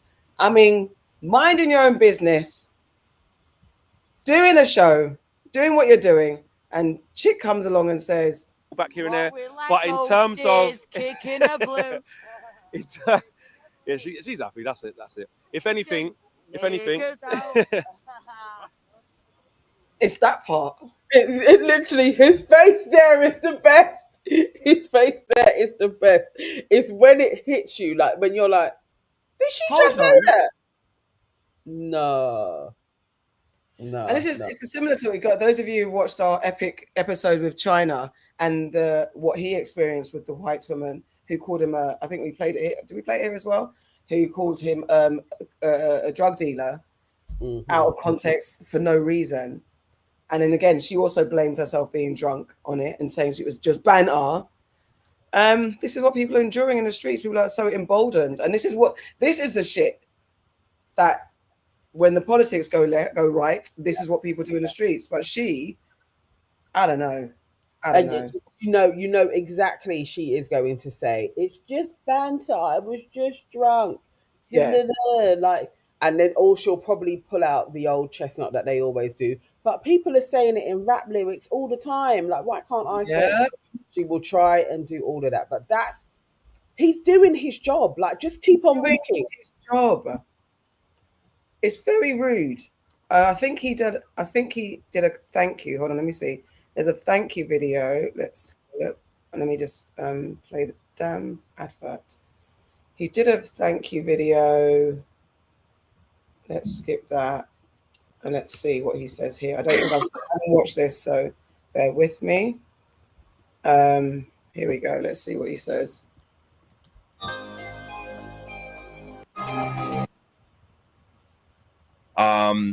I have to address what happened yesterday. This is not a video that I want to have to be making. It's not a video I want to have to be doing. But when these things happen, as you can imagine, I'm not going to stay silent. I'm not going to stay silent. First and foremost, I want to big up to each and every single one of you who've reached out to me on a personal, on social media, in DMs, showing support. Obviously, there was an incident that's happened yesterday with an individual who was just straight up racist. There's no way of making a racist gesture towards me, and to everybody watching of color, and to everybody who was there as witnesses behind the camera of color. So that's what I'm talking about, in case you don't know. But I will start off by just saying that the solidarity shown by every single one of you who've reached out in today's morning show, you guys, putting comments in of love and support and saying that you're going to report it and stuff like that. That has been amazing. And you know what? When you are Black and this does happen to you, male or female, right, man, woman, or child, it takes a lot out of you, man. It takes a lot out of you, because you just think, I'm tired. I'm tired, man. I'm really, really tired. But at the same time, you don't stop. And you know what? Look, in 2024, as you saw by the reaction, I was stunned. And you know what? I'm not stunned that racism exists. I've got thick skin. We know that. Every Black person knows, and every person who isn't racist knows that racism exists, right? But just at how overtly racist the incident was, that's what, and you feel blindsided. You get, they're one of you at the start. Obviously, the individual isn't with the views that they have and beliefs that they have. They're certainly not one of us, but they come across as one of you, singing United songs that kind of lure you in, and you think, okay, yeah, it's just someone having a good time, and then you get caught blindsided with that. And even watching it back was difficult, even for me, because I was like, actually, that genuine shock of my face of when it switches of like, you're in that moment, and a lot of you guys watched it back and thought, did they actually just say that? And I want to clarify this as well, by the way, because I've seen a few comments saying, did she say this or did she say that? Listen to me right now. Yeah, not that I even have to clarify this, but I'm just going to do it once and once only. She absolutely said what she said. Yeah, there aren't no circumnavigating it. There aren't no working around it. Yeah, people need to be held accountable for the things that they do and the things that they say. Yeah, and she absolutely said what she said. There's no two ways about it. I heard it. You can hear it. Yeah, on the video. And to all of the people that were around me that weren't just Black, which there was a lot of Black and people of color who were literally listening to it and just as stunned as I was. We all heard it. So I can just to some people just genuinely were a bit confused, like, oh, surely she didn't say that, because it is actually quite shocking. You think, nah, they must not have said that, which was my reaction at the point. So I can understand why some of you lot have had that, but she definitely used the N-word in the connotation in which she used it in the context of which she used it in. So that's what's happened. And listen, guys, you lot have seen, I've dealt with racist incidents before. It's not the first. I'm pretty sure it's not going to be the last. And I think it's so important to allow these people to be accountable. I don't need to go into who the person is and this, that, and the other. As you've seen online, those things are happening. And I hope that she gets, the repercussions and the consequences that's deserved for that. It's about educating. It's about people like being able to understand that when you hold these type of views and you want to be stupid enough to make that public in front of thousands of people, right, then you're going to be held accountable. I've been in situations before that you guys have seen, and I've dealt with it in a way that I see fit, and I'll continue to do that. I won't stay silent. And there's a reason why we did not cut that out of the video. I wanted that video to go out exactly how it was, and I knew you, the community, and the wider community would do what was right, And also, some people said to me, "Why didn't you go after the person? And why didn't you do this?" Unfortunately, guys, and it shouldn't be like this, because when you get racially abused, you should be within your rights to go mad and to confront people. But guess what? Also, that's not how it works. What actually happens sometimes from reacting in a way of anger, in a way of, I won't say violence, but in a way of, you know, in a confrontational manner. What happens when you're a person of color, and I'll tell you this for free, is that you then get scrutinized. All of a sudden, you don't become the victim anymore. You become the perpetrator. And I know that might be hard for some of you to understand. You might be sitting there listening to me going, but Flex, how can that be? You're the one who got racially abused. You're within your rights to do X, Y, Z. But unfortunately, what happens is that the scrutiny then turns onto the victim.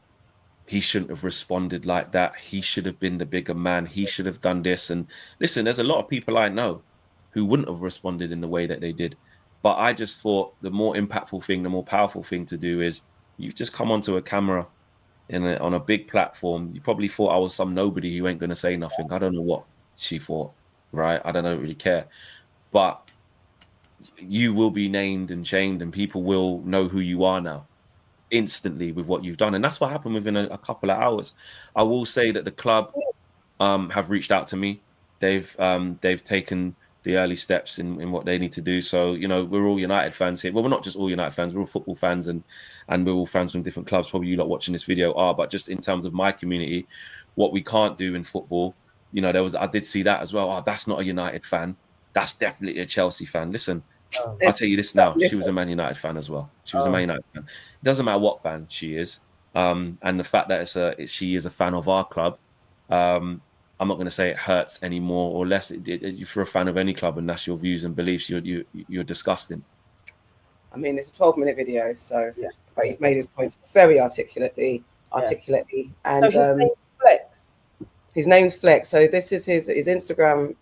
He's got a platform called United. What's it called? United View TV. So he's a football pundit. He does all things football. Just if you want to see his Instagram, this is his Instagram. It's all football stuff. He does all the bits. He's out there doing his thing. He's got a YouTube channel.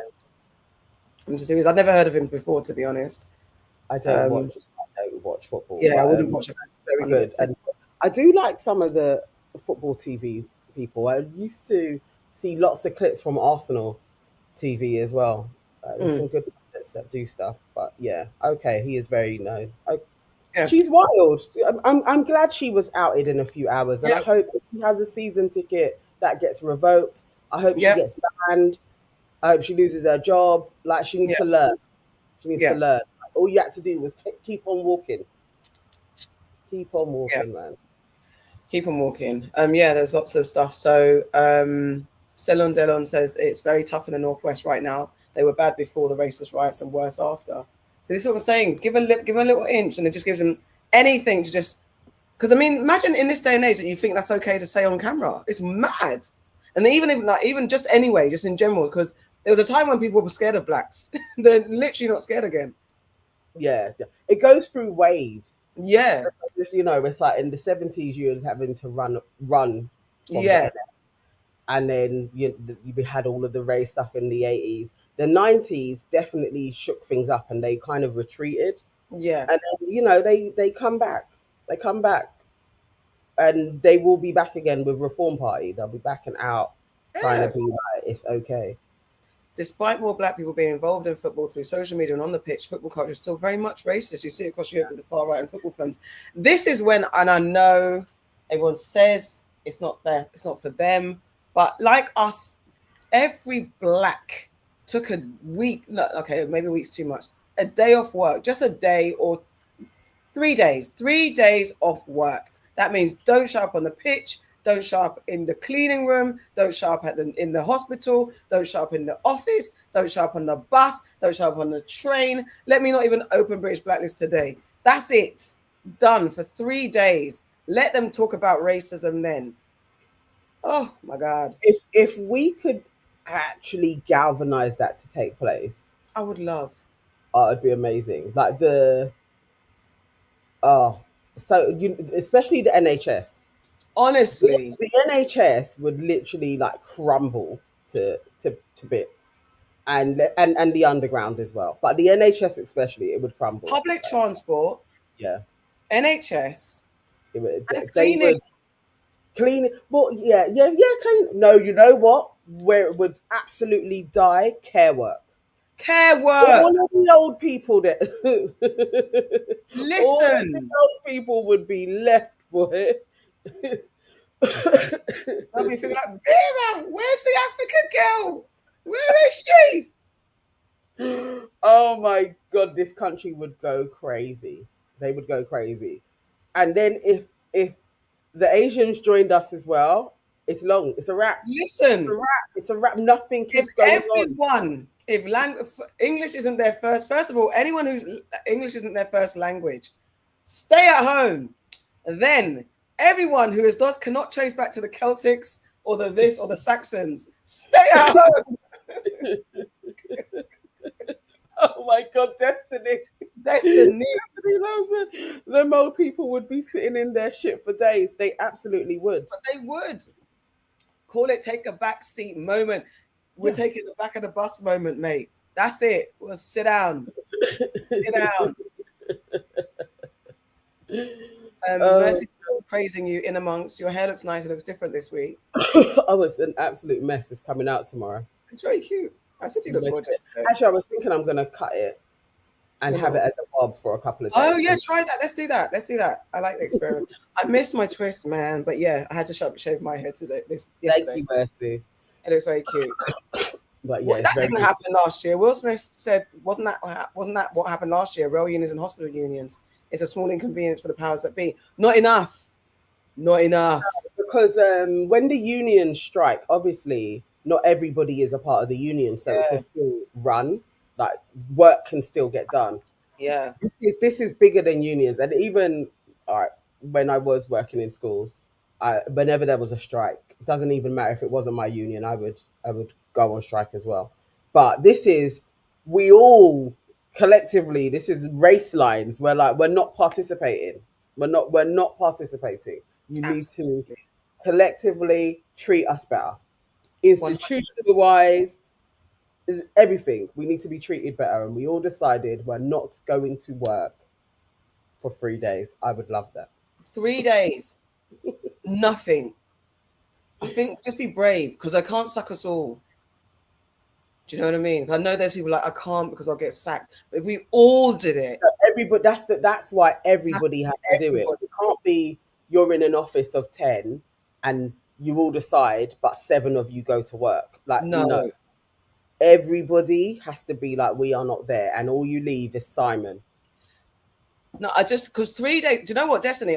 I get it.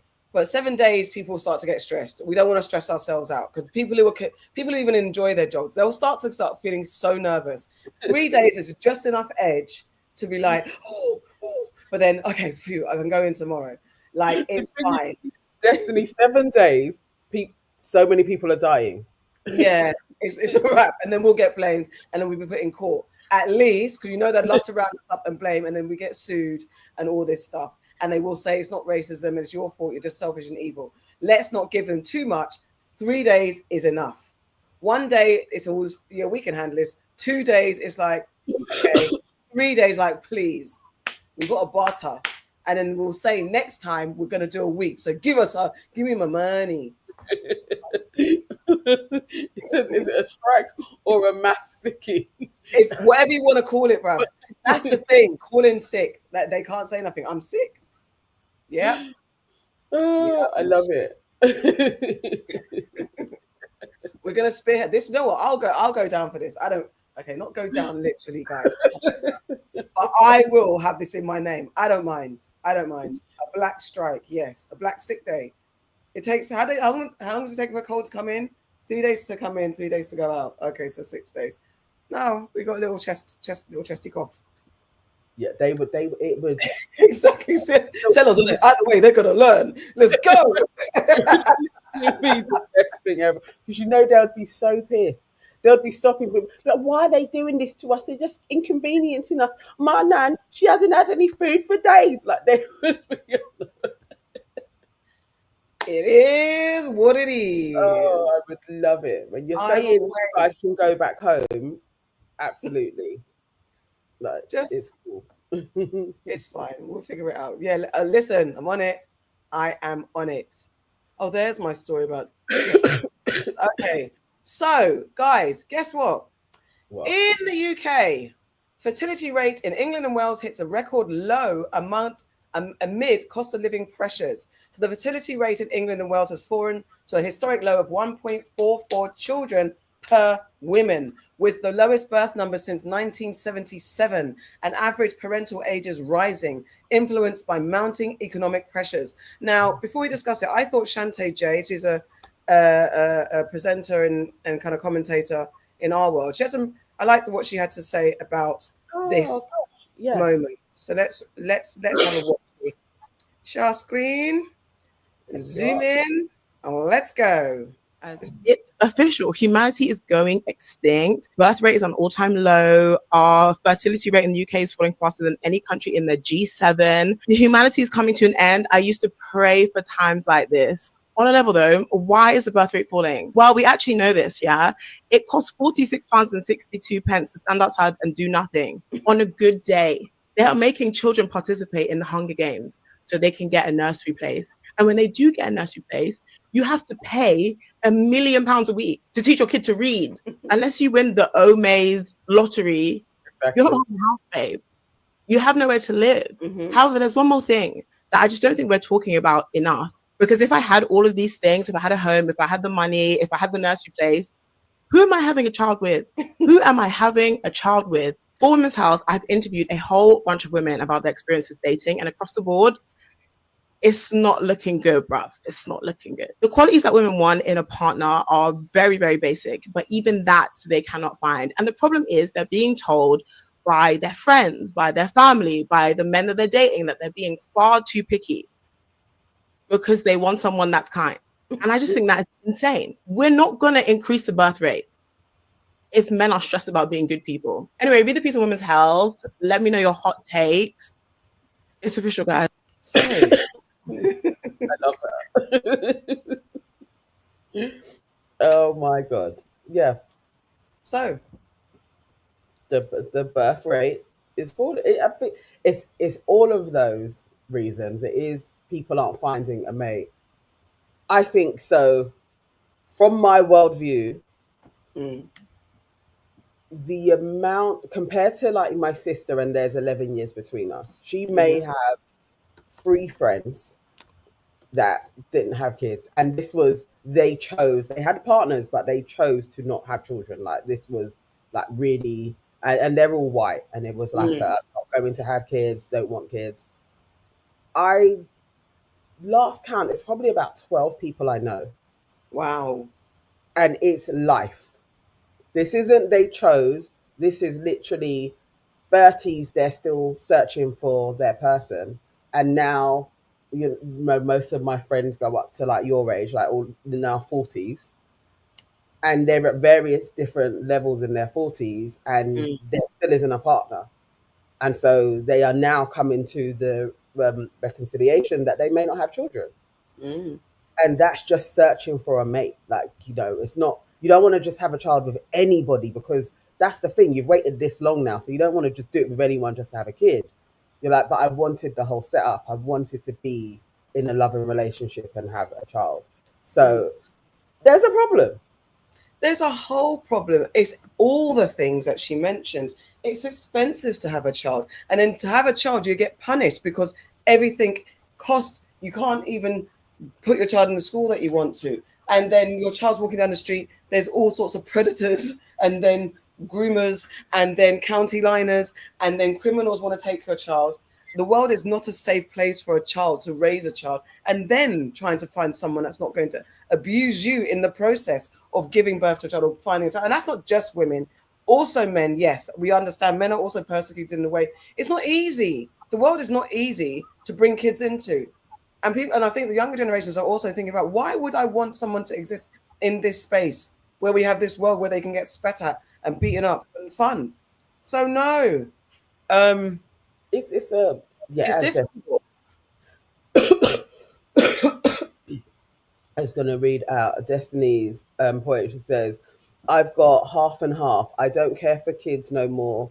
Did not find Mr. Okay in my 30s, so I've come to the conclusion, what's the point? Honestly, And it's I wonder, like, there's no guys that I want to know what the male equivalent, like what's their experience, because I don't have enough friends that are men that don't have children to kind of compare it to the sheer volume of women that I know that don't. It's we didn't get into it with China when he was on because he doesn't have kids and he's in his 40s, so we didn't get into it. yes, that's the thing with the time, because And you know, then anyway, but that is where I would have liked the whole thing to have graduated to, is to find out a little bit more about him as well, like why you are in your 40s and you don't have a child, you don't have a wife, you still want to talk on everything, like just all I wanted to know more, like what's your worldview, because I think 40 is a bit old. it's for, and especially for men, because we, you know, in my bubble of my black bubble of community, black boys having kids young is a guy that doesn't have a kid at a certain age. I'm just like, right, okay, and it's commendable because that means you haven't dicked around. But at the same time, are you going through the same thing that women are going through, where it's like, I'd rather keep everything to myself and not have kids out here because the people, I'm not finding the right people, or I just don't want to bring children onto this earth. I mean, it's difficult. I think I've got 1, 2, 3 very good friends who don't have kids. And I know at least 2 of them really do, but it's you know, time is speeding for them. Yeah. And I you know, when you're young, you think that everyone has kids if they want to. You just don't even think about it. I never thought that there'd be, you know, I had more visions of me being a mother than I did of me being a wife. That's definitely sure. Because I grew up in a single parent home, so I kind of figured, oh well, I'll probably have a kid, but I might not have a husband. That's how I saw it. Yeah. I don't know. Yeah. No, I guess the thing is, like, the years just go on, isn't it? It's like the years run past, and if the person doesn't come along, you are just like, okay, that wasn't how my life was gonna go. Destiny, this is a lot of people's problem. In, as again, speaking in my black bubble, a lot of our parents said no to boys until we were in our 30s. Then they were asking for husband and child. Tell them it's their fault. I had Yeah. the same. I had a similar, like, focus on your books. I wish, and I think I wasn't. I don't know, but this is my experience, because then it didn't apply to everybody else. Everybody else has their own version of like why they don't have kids and stuff like that.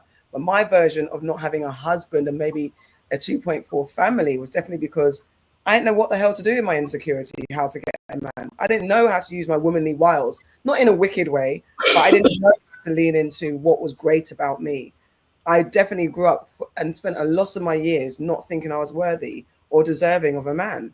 And so I was not very, I didn't use my womanly powers properly. I just didn't. I didn't think I had any. And I didn't learn about them until I was way after I'd had a child and was probably too damaged to really figure it out. So I don't know. I wonder if that's a pattern for lots of people. I'm just not sure. I don't know what this is. It is expensive, as Carla Horror. said. Apparently, it costs an average of 166K to raise a child in a couple, 222K for a lone parent. The average raise is 34. The math don't make sense. It's expensive. It's And expensive. and I always say it, I don't know. Now I have such a newfound respect for my friends that are single parents, because I don't know how you do it and stay sane, like really, without even just having somebody else to bounce ideas off of, not necessarily even just their care, but I'm thinking this, what should we do? Just all of that mental power that I don't have to think alone. I have somebody else to kind of That talk to and work through things with. I just think that's really hard to do it alone. So I understand when people are like, I'm not just gonna just have a child for having a child's sake. I get honestly, that. And I also understand the desire to, I totally want to be a mother, and going down that I'm gonna freeze my eggs, and or I'm gonna, do it by myself. I understand the two parts, but it's hard either way. Honestly, that was my reasoning when I became a mum. I was like, I'm not doing this by myself again. And then I've not been given the chance to not do it by myself. Because doing it by yourself, as much as as you know, my child is my obsession. She's my pride and joy. But I worked hard to make sure she's as well rounded as can be. And it was draining on me because I'm not fully healed myself. The only thing is that with kids, they hold up a mirror to who you are, your spirit and your soul. And if you recognize that mirror that you're seeing, then and you want to do better for them, you do. And that's what I did. But there's times when I'm like, I need to be there for my child in a way where I'm emotionally drained, but she's emotionally drained. And who comes first in this point? I brought on this earth. And the relationship, I mean, she's building a relationship with her dad now, and they get on, and he's there for her. And he's always been there for her in a capacity. But for me, having someone for me, I was heartbreakingly single. I could never, and I understand the conversation about people saying that, are you really a single mother if your partner is present in some way, shape, or form? But when I had friends all around me who did have kids, who had a partner who showed up, picking someone up from school, when the child's sick, you can get some respite, all these type of things that you talk about, that you share with your husband, that is, when you don't have that, Charlie, that part, I was like, I can't do it by myself. I don't want to do it by myself. Where I felt selfish for not giving my child a sibling. I could have possibly given her a sibling, at least, but doing it by yourself, it's not nice. As much as you can do it, and as much as my child is a brilliant child, despite having just me and her main presence, no. Yeah, it is hard. What was that one? Destiny says, I don't even do auntie duties. Being single has made me stuck in my ways. As selfish as it sounds, the way the world is going, this generation is scary. You got to do your auntie duties, man. Do your auntie duties. But I get his similar. In hindsight, I wouldn't have had kids, and I love my lot to bits. Listen, I've heard my mum say that to me, and it's something I have to reconcile. Like, okay, but she understands because she sees, 3 kids, 2 kids fostered, 1 kid institutionalized. When you see that and you feel like life could have been better, you feel bad. So that's where she's coming from. It's definitely not easy. It's not easy at all.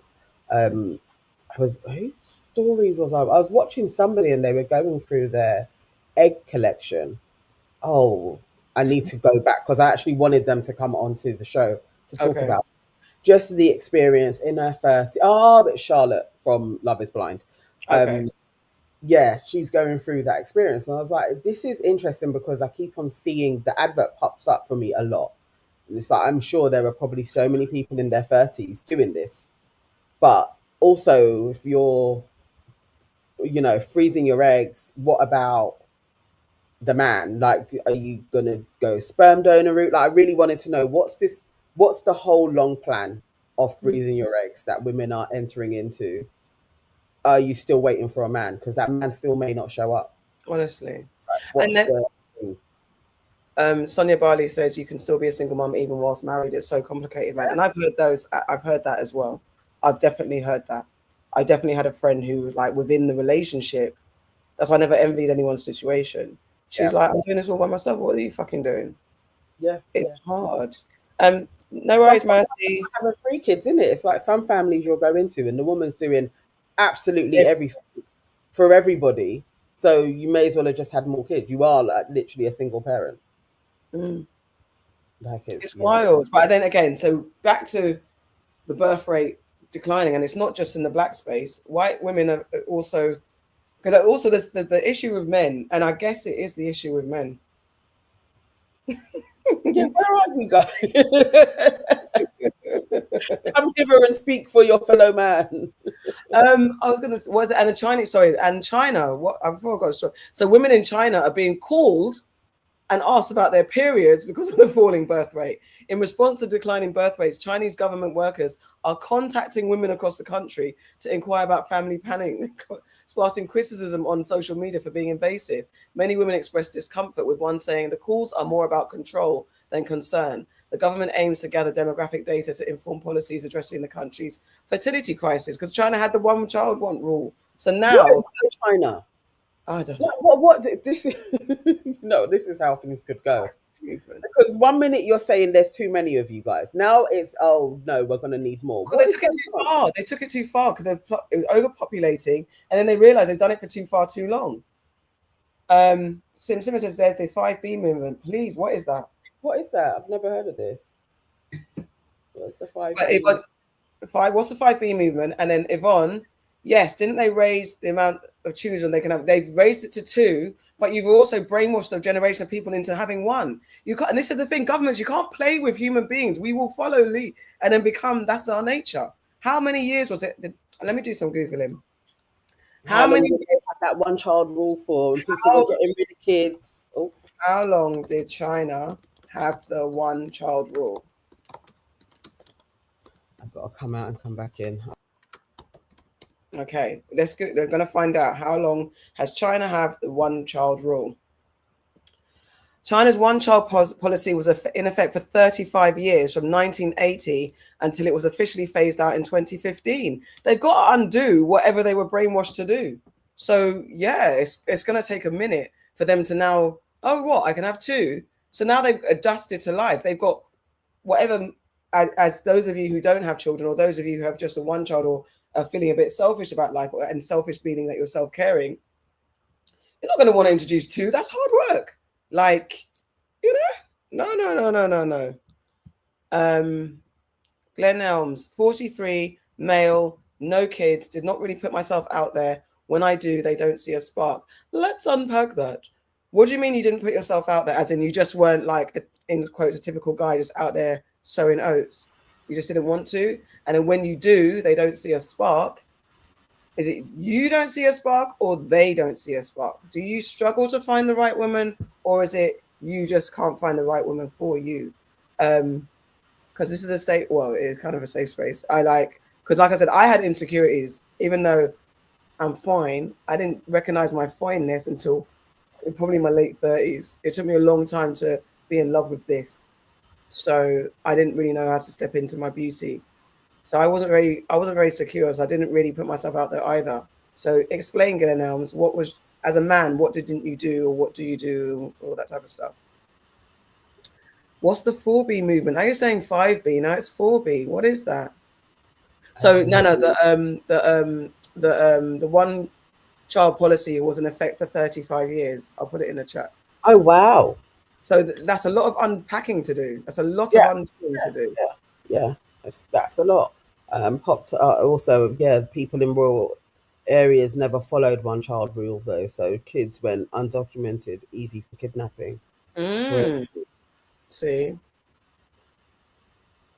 but you're ruining the earth. And the thing is, I understand when there's population control, even as wicked as it sounds, but now it's like humans don't know nothing. You just put in measures, and that's we're governed by fools.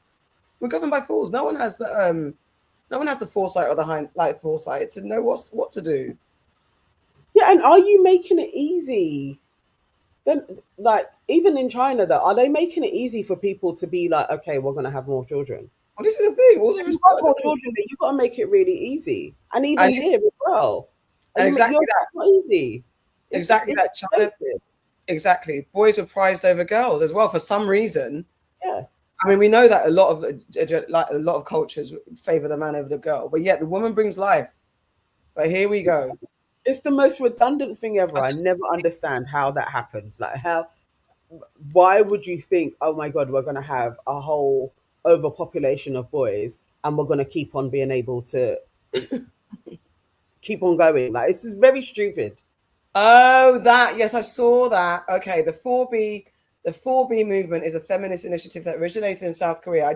I literally saw this story, sorry, and now they're saying white women are looking to adopt it for themselves. They're curious. The term 4B represents 4 Korean words, each beginning with bai, meaning no. Baihon, no marriage. Bayone, no dating. Bisekesu, no sex. Whoa. Bihaningjun, no childbirth. Collectively, these principles advocate for women to reject traditional societal expectations related to relationships and family life, emphasizing personal autonomy and challenging entrenched patriarchal norms. The movement has gained traction as a response to ongoing gender inequalities and societal pressures in South Korea. Recently, the 4B movement has begun to resonate with women in the United States, particularly in the aftermath of the 2024 presidential election. So basically, since Tuesday. was so dramatic. Oh my God.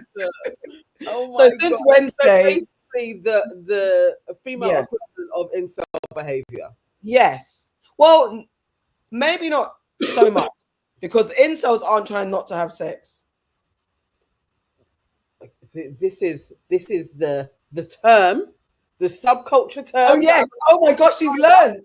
You've been and told. the real term of how the movement started. Yeah. All right, Let yeah. me speak, I would have been able to tell. The thing I hate it when I loved sociology. Like Yeah. it frustrates me. Even the comments, they're so frustrating. It's like, do you literally know who you're talking to? But Yeah. okay, cool. You can't really feed into it.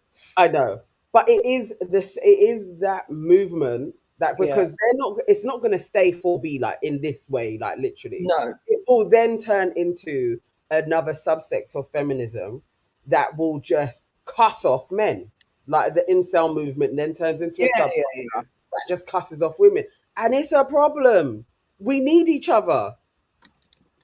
Like it's wild. It's But the thing, you see how it can easily appeal to women because of the inequalities.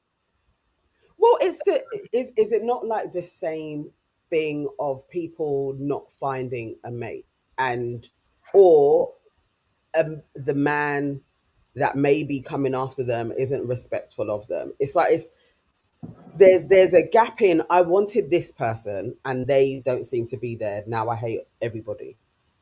I think it's very similar. You want a mate, but you're just not able to get the right one. Oh, so this is how they brainwash me because I'm like, yeah, feminist rights. Okay, I'm going to call my lack of a man no sex and a movement. Actually, right? Not to mention people in 4B are homophobic and transphobic. They only care about cis straight women. Lord, oh God. I Oh, stumbled into that divester culture. what divester I culture? don't know how. I started to follow a couple, and I wasn't following. I watched their videos. It was like they just hated men, but they were black content creators Divestors are the black women in the alt-right you haven't heard of. Oh, okay. On and media. women. They are. It was so crazy. So it's like they're really subservient, and then they hated all the modern women, but there wasn't love for men there either. Like, Okay, so yeah, this oh, says it's if you crazy. What we should actually watch one because it was nuts. Go and read it let's out. find one. No, let's find one. Let's see. Let's find a divestor. Oh gosh, this is I'm learning. This is going to be another rabbit. This is, at least it's not AMSS in my mar.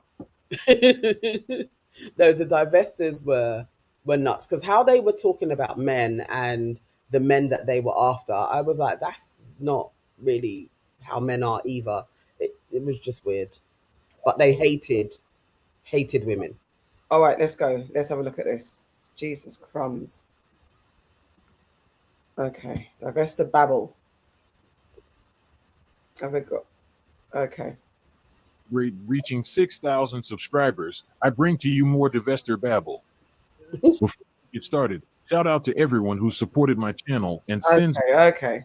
Delusional Divester marries a broke Brad who worked at the same grocery store she did. Here we go. I used to always like when Zach would say something, look, like it felt like iffy to me, even if he wasn't saying it in a like demeaning way or like rude way.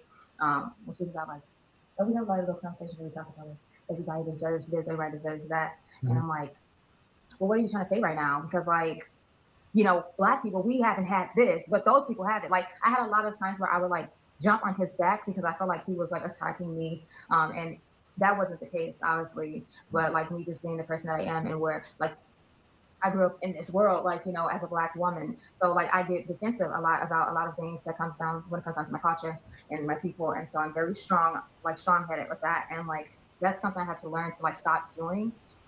Especially because we're in an interracial relationship. Like I had to learn to be trusting and not, you know, being so like guarded.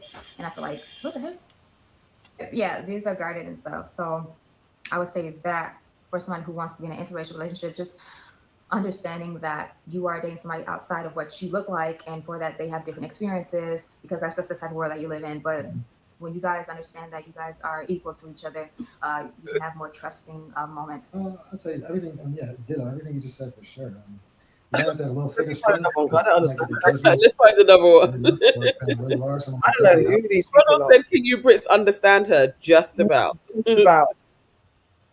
I don't understand. Divest attack. Oh, I don't. What? You know, see, you may see a little bit more in a group convo like this. You may get a little bit more of a sense. You decide that there is not a war, when you decide that there is nobody's, I mean, both of us have a foot on the neck, right? So when you decide that that does not exist, that means that you are saying that you are aiding in it, whether consciously or subconsciously. And the last thing I will say is the whole idea of the gaslighting that you're saying, well, the trauma is just, it's shaped by reality. The thing is, your points are shaped by your reality, which also means that they are shaped by your pain and by your trauma, because none of us, as long as we have been on this soil, as long as our ancestors have been on this soil, have gone unscathed. And most of us know that most of the trauma has to do with the proximity of who we are in. So whether that are our parents, whether that are a romantic relationship, friendships, whatever it may be. And we need to have the conversation about the Black woman's ego, because we know that one of the first people to harm us is the Black woman. That is proven, that needs to be talked about, but we don't want to talk about the Black woman's ego. We don't want to talk about holding the Black woman accountable, because society has told us that she has saved us.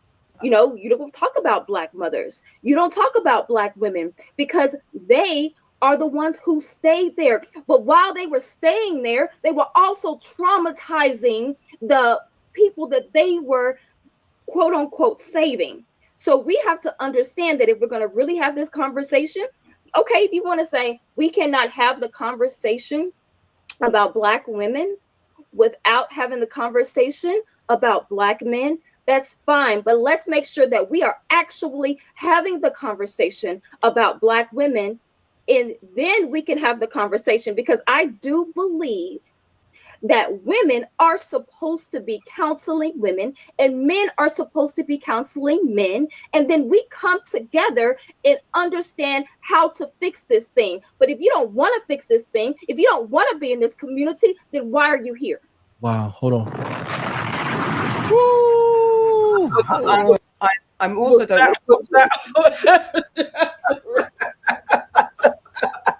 I actually don't. I got caught up by the hotep in the room, but I don't know what the argument is. Hold on. So I don't know what the argument is. I don't know what they're talking about.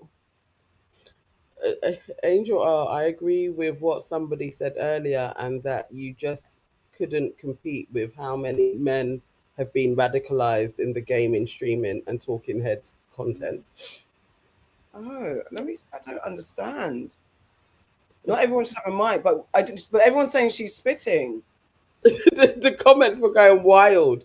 But I guess when you're speaking to your choir, that's what you're going to get. Is she for or against? I don't understand. Divest of regret. Okay. Why? Divest or regret. I covered this story a while ago, but there is an update. Remember when we first heard about this, Tanya said this was an accident and that she forgave her husband? What? Remember she said she still loved him? I even got into an argument with her on YouTube years ago when I called her then husband racist. She was viciously defending him, and other Black women were defending his actions as well. Now in 2024, the tides have changed. Take a listen. I caught fire. What I remember of it is going up sort of like a match. It felt like it was so fast. It was just like, what in the hell is going on? I believe, and I don't want to laugh at anyone, I believe that she must have been a divester, got a white man, and he burnt her, and now she's regretting it.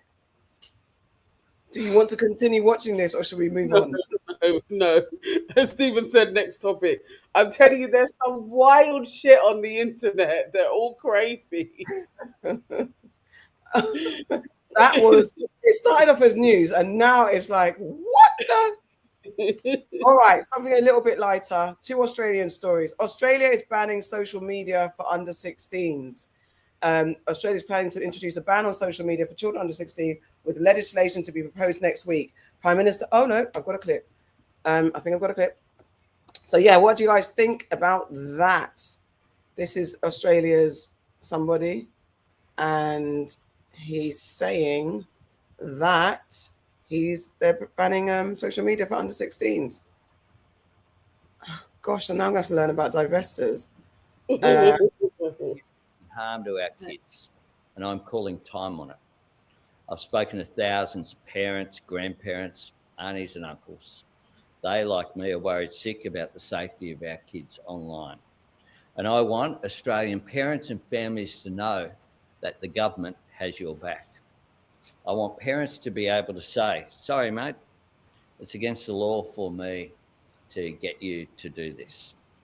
We don't argue that the changes that we will be legislating will fix everything immediately. The onus will be on social media platforms to demonstrate they are taking reasonable steps to prevent access. The onus won't be on parents or young people. There will be no penalties for users. The e-Safety Commissioner will provide oversight and enforcement. The legislation will come into force 12 months after passage. There will be a review of the legislation following its commencement to make sure this is world. He's very boring. I didn't know he was very. But we get it. Happen. I kind of agree, you know. I'm not mad. Yeah, I'm not mad at it. I do feel like, yeah. I think I kind of agree with this. And parents aren't going to be punished. They're just setting it in a guide. Yeah, I think so. I think I like it. Destiny, are you really shocked? What are they doing to children? No internet? Yeah, no internet. No social media. No social media. I don't imagine Jimmy, for real, that part, exactly how they're going to enforce this. I don't get that. But I think there will be the hard bit. Simmer saying, so parents need the law to allow them to say no to their kids. It's not that easy.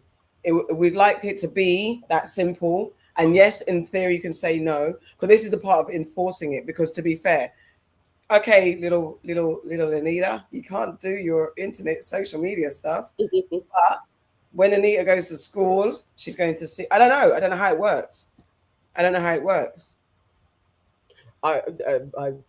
kind of agree. Yes, Australia is a nanny state. This will be bypassed too easy. I just don't know. I think it's fair for them not to be on social media until they're 16. I don't think there's a problem with it, really.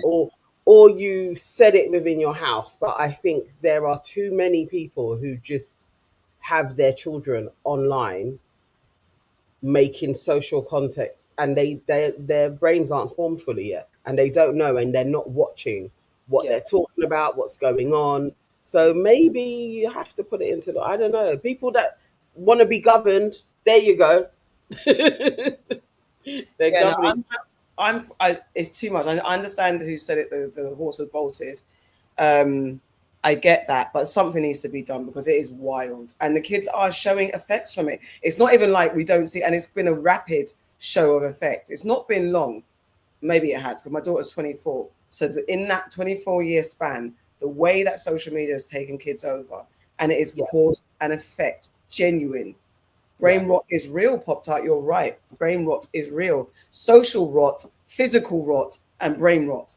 Human rot is happening because of social media, and because it's starting with young people who are then conditioned to think that, you see now babies are adapting. Babies can pick up a device and know a device from babyhood. Like, I saw a kid the other day out and everything, and they know it's like, and now they're in tune, and now a baby is looking for the camera. Babies are camera ready. That is not good. That you're always looking at a camera and knowing that to perform is currency. What does that mean? So yeah. True love. As time goes on, humanity gets duller, and social media does play a role in that. Yeah. Removing human interaction, and we've got generations of kids that don't play outside, don't interact, don't know how to talk to each other on a phone, don't need to interact face to face without their phones in their hand. Yeah, like just to have standard conversations. It's a little bit. It's not that. It's not that eagerness to. Oh my God, there's another young person here, because they have a distraction with their phone. Yeah.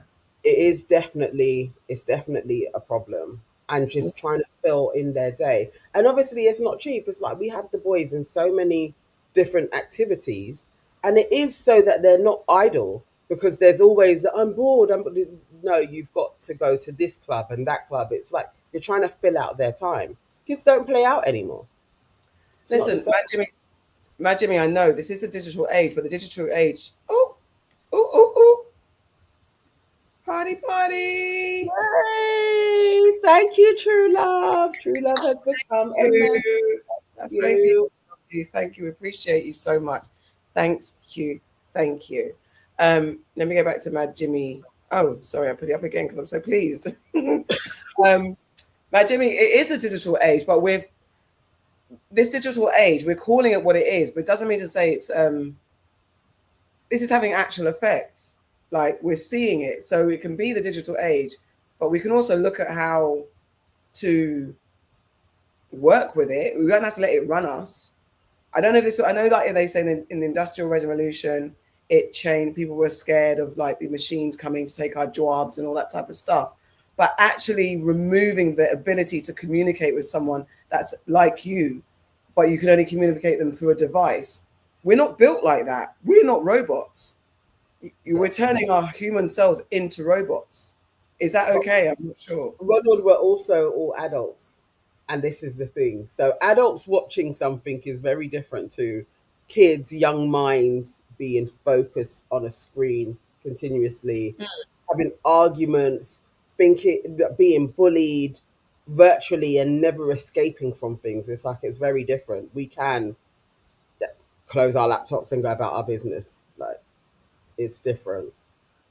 I think there's I guess Pop-Tart, because Wattpad, my daughter used to use Wattpad, and she was in a community of writers and storytellers and stuff like that when she was younger. So I think it's there's ways, and I think it's just the bog standard. I guess it's a TikToking of it all. I don't know. It does. It's you have to figure out what does it mean. As you explore it, what does that mean? No more social media in what capacity? Because this is YouTube. This is YouTube / social media / TV right now. You watch TV you watch programs on YouTube. This is considered a program. So it's another watching medium. So this is considered streaming, all that type of stuff. So what's the language? It's true. Like, can they watch YouTube or is it just social media activity? What does that mean? Kara saying it's like, look what's happening in Japan. They can't speak to women. They have girlfriend games. We are humans. We are humans, and they're killing outside for us to stay inside and on devices, not talking to each other. So, hi, DeReal Leslie. So I don't know, but I'm for it. Whatever it is, this is news, and I want it. I need something to happen. Humanity's gone crazy. It'll be interesting. It'll be interesting to see how it works out in Australia. Can I do before we go? Huntsman Caprio. Is that what his name is? Yes. Yes. Huntsman the Caprio. All right. So this is a message that he has recorded, and it's in response to Dr. Umar's message for the Black British men who are out here doing shit with snow bunnies. Let me just share that.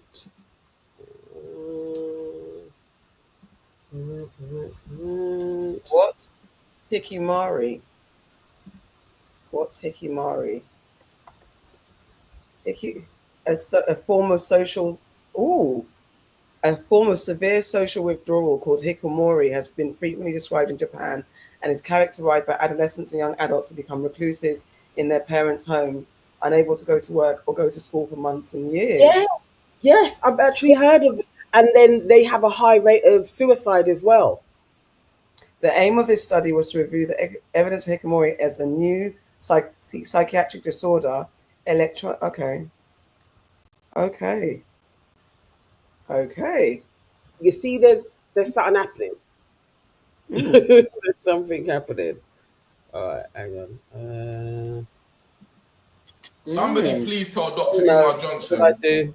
that black men in the UK are not going to be listening to his advice or his way of life when he's telling them to stay away from white women and to stick to black women. That is not going to happen. Black men in the UK are heavily dependent on the economic security that white women provide. Black men in the UK get into relationships with women. I'm talking about adult men, not teenagers who still live at their mum's house and don't have life pressures on them. I'm talking about adult black men in the UK get into relationships with women to find a place to live for free and to find a place where they haven't got to pay bills. That's why black men in the UK are in relationships with white women on mass amounts, on mass levels, because white women will lie and do benefits fraud to basically allow her man to live with her for very long periods of time, 10, 15, 20 years, where he doesn't have to pay any bills and he doesn't have any big financial commitments. Black women are not having it. I'm telling you, as somebody that's been with black girl after black girl after black, bro, I've been in relationships. My relationships have all been with black women. They're not allowed. They cannot respect a man. They cannot respect a black man. They cannot consistently have sex with a black man. They cannot love a black man. They cannot talk to a black man nicely. If he's had to move into her life and she's had to provide security for him, it will run out very quickly. He won't get longer than 12 months in that kind of situation. So when Dr. Umar Johnson is saying to black men, you need to stick with black women, he needs to go beneath the layer and start talking about black men's mentality and black men's attitude towards economics and towards family economics, basically. Man, them get money, they buy loads of trainers, they buy loads of designer clothes, they go on holidays, they go to restaurants, they rent cars, they finance cars, they cheat on their girls by booking hotels and all of that. They spend their money like that, but they ain't spending no money on owning, possessing, and maintaining a house in the UK. And because they're not doing that, they need white women. Do you understand what I mean? So I go on American social media. I follow a lot of black content creators in America, and I realized that a lot of black men in America, I don't know about in New York or in LA, but a lot of black men in different parts of America have houses, bro. That's part of their pride as a man, as it should be, to have your own house, to maintain your own house, and to fall in love with a woman that can walk into your security and you can provide for her. She doesn't have to worry about paying bills or how the house is maintained. That's what a lot of black men in America are on. In the UK, you must be joking. Black men are not on that. No way. Somebody please tell Dr. Umar Johnson that. Is he lying? Guys, I don't know, man. I don't know. First of all, welcome, Stephen Ox. Thank you so much for being a new member. Stephanie. Thank you. Thank you, Stephanie. Thank you. I don't know. I don't know if this is true, to be fair. This sounds like dramatic. Everyone's going on in his beard. I have no understand. I thought this was a joke, to be fair. When I saw it, I thought this was a joke. So I didn't take it seriously. I think he's half being facetious about it, but the comments are literally like, you're not lying. Oh. You are telling the truth. Like this is the plight of the black British man. And I was like, is he telling the truth? I wanted to bring it to I don't know. Is this? I can't say I don't know a few people that have lived out this scenario. The thing is, guys, are you cussing him? Because you lot are cussing him. What are you cussing him for? Because he's basically saying, but he's not championing. I think he's being tongue in cheek. So he's not championing it. He's just saying that don't bother with it because it's you're wasting your energy, Doctor, because black men over here are lost. That's how I took it. Yes.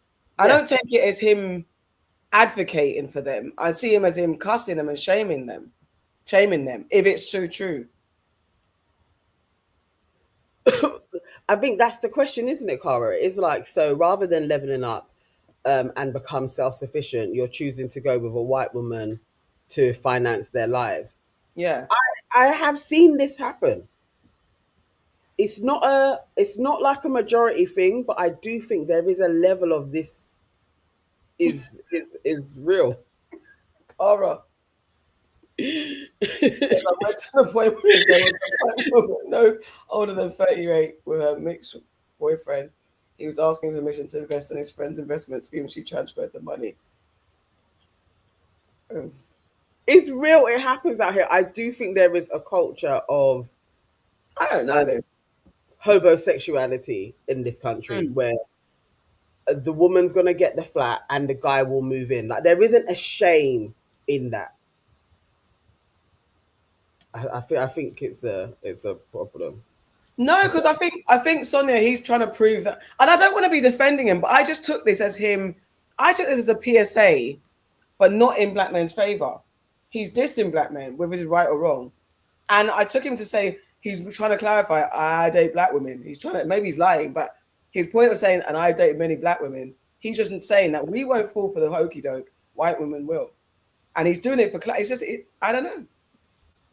Serena's saying he's not wrong. White women only saying leave black women out of it. This is weird. I didn't think it was weird. I thought he was making jokes and calling out the black men that are homosexuals and abuse and take advantage of white women in their pockets. I think it's a thing. Yeah. Destiny, you think he's yeah? I can see. Okay, Mad Gimme saying I think I just didn't understand his accent. Okay. Ronald says there are lazy, manipulative men everywhere. Definitely. Could take money. Yeah, I think there is a culture. There isn't a culture here to really stand up. I don't think there's a defining like this is what black British men do. Like a guideline of this is how we show our masculinity. We have this girl, a house. I just don't think we have that. And I think he's highlighting that you can get away with being a bum and you can get a girl. I think that's standardly. It's a running joke in America that when it starts to get cold, women are told to hide their houses. These men are always looking for some place to stay. I mean, do you know what it is? I guess it's not my world to see like all this going on, and I'm sure it does. But it's also looking at the stereotype that black men see white women as status, and security. Because the same way that black women are told, if you want to be financially okay, you better find yourself a white man. That's the stereotype. Yeah. So it does get reversed sold because it's like, yeah, let me get a white woman who's kind of doing all right. I'm going to be okay. And then in that stereotype, apart from the homosexuals, you get that stereotype that black men will fix up and at least try and uphold that happy home to compete with the well-to-do white woman, because they feel like that white woman's going to be doing it. I don't know what it is. That status thing is real because probably her dad's got money, the family's got money, so we'll slip in nicely then, and we'll be safe for the rest of our lives because we know that family money is going to come to them some way. So there's some of that going on for sure. I think it's real. I did take it as satire as well. Yeah, there is definitely some realism to what he's saying. I think of somebody now, and their life dramatically changed when they got with their white chick. Dramatically, like you're firmly upper middle class now, and he moved into her life. Like, I mean, it's tongue in cheek to say about the benefits and everything else, but it's not like I can't look across and think of the white woman that lives across the road and she has had a few black boyfriends and it is her place. Like, it's very real out here, but yeah. I think it's very interesting because I think, as who said, they see us as their mothers. That's an excuse that's always given to us that you look like my sister, my mother, and I'm just like, I don't understand why. And white women are just a difference, but that's just the brainwashing, the stereotype. And it's also for.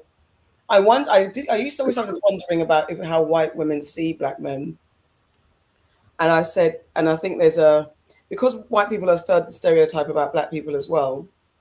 So there's going to be a level, and I am assuming, I don't know how to found this, that you might look at a black man as, if he's not a criminal, then he's doing all right. So, but you have low expectations of him, whereas black women can see the black man's greatness, and so our bar is higher for them to achieve. Whereas if you've been raised to think that this is a thug, criminal, Neanderthal, worried about his dick person, and he's just not like that, just above that, or not like that, you might be like, okay, this is a good man. I don't need anything more for him than him to come as he is, as long as he's not the criminal thug stereotype of a black person. Whereas a black woman is like, no, we're not. So you're saying that already low expectations.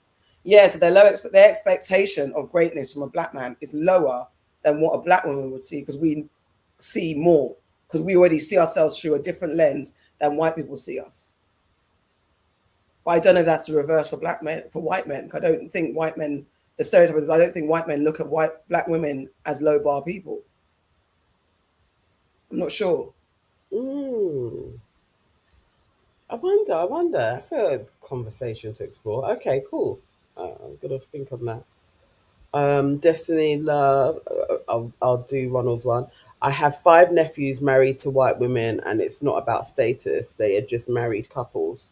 Yeah, there's always that too. And then Selon Delon says, my brother's with a white woman. It is definitely about the status and the resentments he has towards black women, calling him out and his BS, you know, the struggle. That's the thing.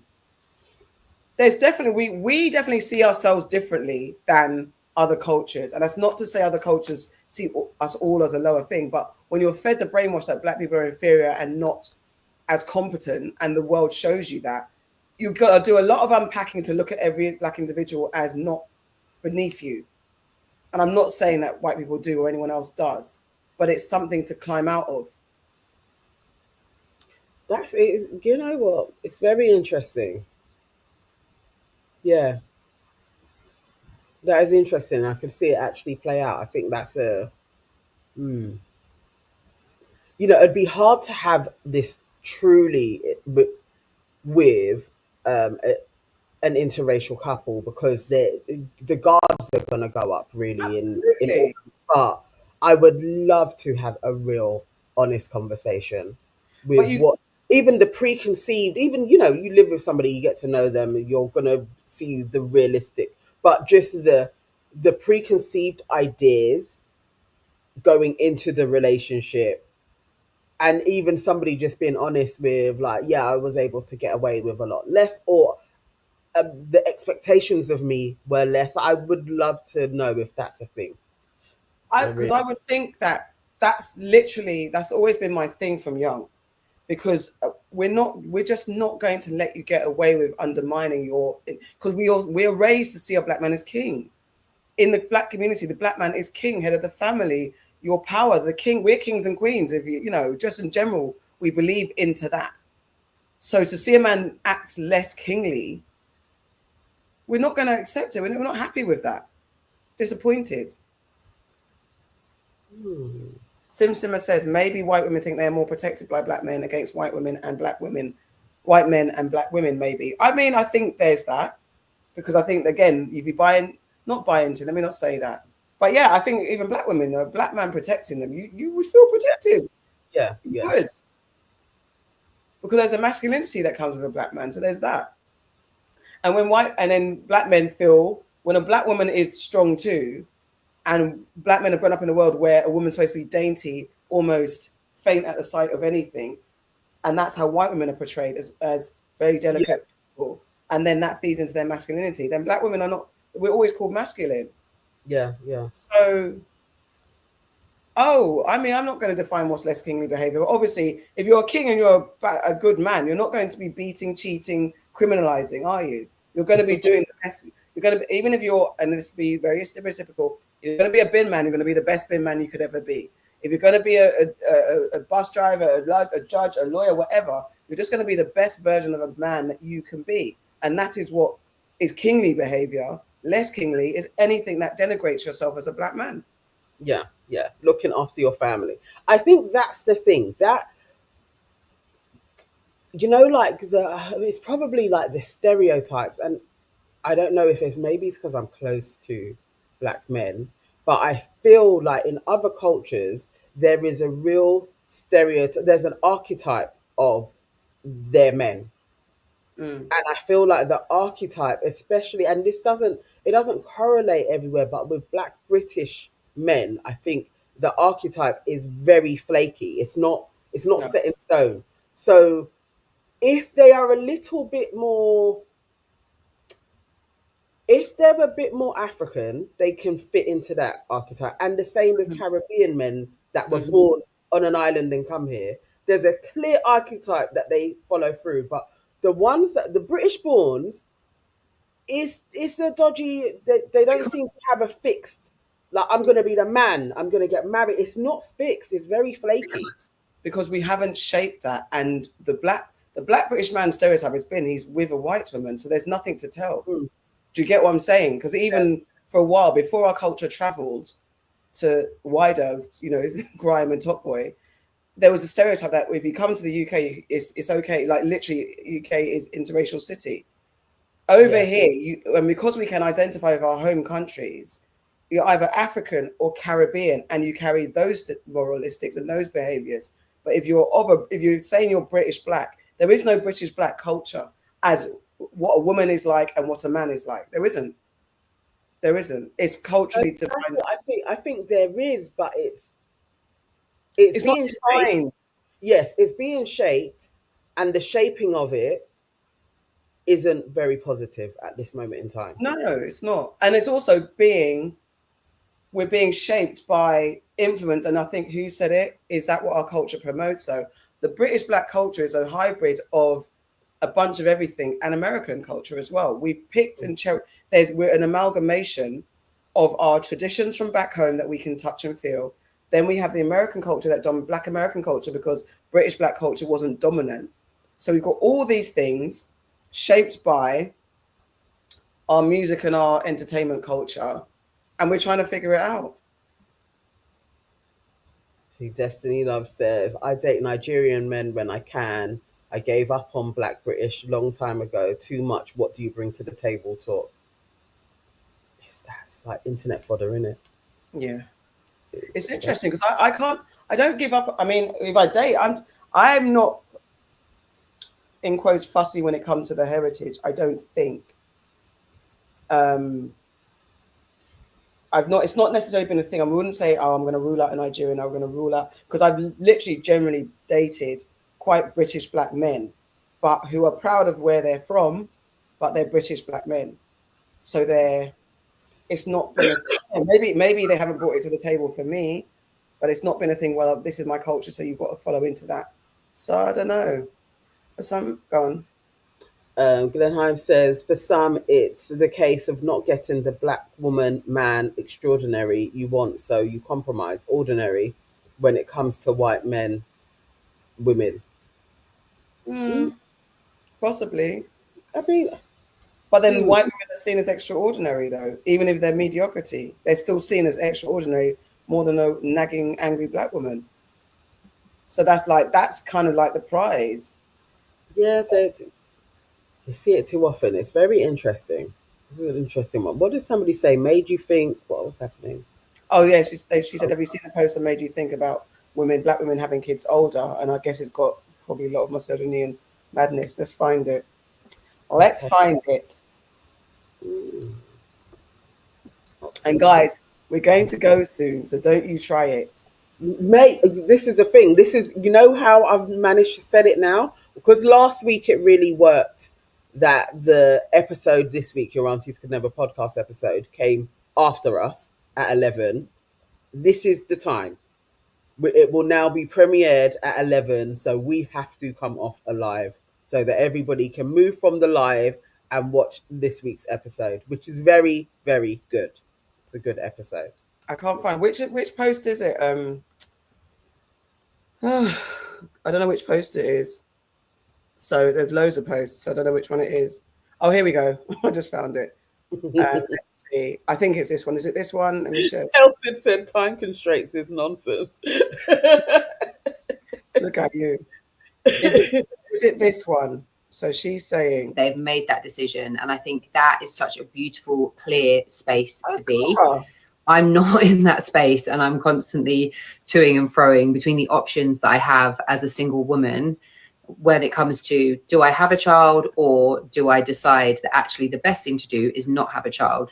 What I do know is that having a constant dialogue with myself is really important, and that I know whatever happens, I will make the right decision for me, and that will be okay. There are loads of women who are child-free by choice. So in the comments, JP Esquire, who was a guy, I know Clara as well. I used to work with her at BBC Radio when I used to be a producer. So she's all right. Nice girl. Yeah, remember we saw her when we went to the event. It was one of the events, and I was speaking to her. You've seen me speak to her, and she got that podcast about sex as well, I swear. Anyway. Oh, yes. Yeah. Okay, I remember. JP says, at 41 and no partner in sight, just crack on with whatever you've been doing. It's too late for a family. Men at 50, same for you. Someone else says, no one wants her, move on. Someone else says, life's going to be very lonely for her. It's a long life, and a life without children is empty. Have at least one. I wonder how many abortions she's had so far. What the? People are shaming her for making appropriate life choices, but if she had a baby early, she would be shamed also. We are in 2024. If you're financially able to have children, you can go down the fertility clinic route, get a donor, and create your family. It's more common than you think. This shaming I only see from ethnic minorities. When other races don't worry about how it looks. They do. That's true. That's not true. They do. It's wild. Okay, I remember her. Chicken shot. Stop talking about it. Let's see. Many women are in the same situation as her nowadays, but won't take a good hard look in the mirror and ask the real question, why? And someone says, do women even have eggs at 41? Oh my God. I don't understand females. Just keep that to yourself. It's like you're trying to convince yourself by sinking validation in your choices you made. Happy people don't go around saying, look how happy I am. Let's see.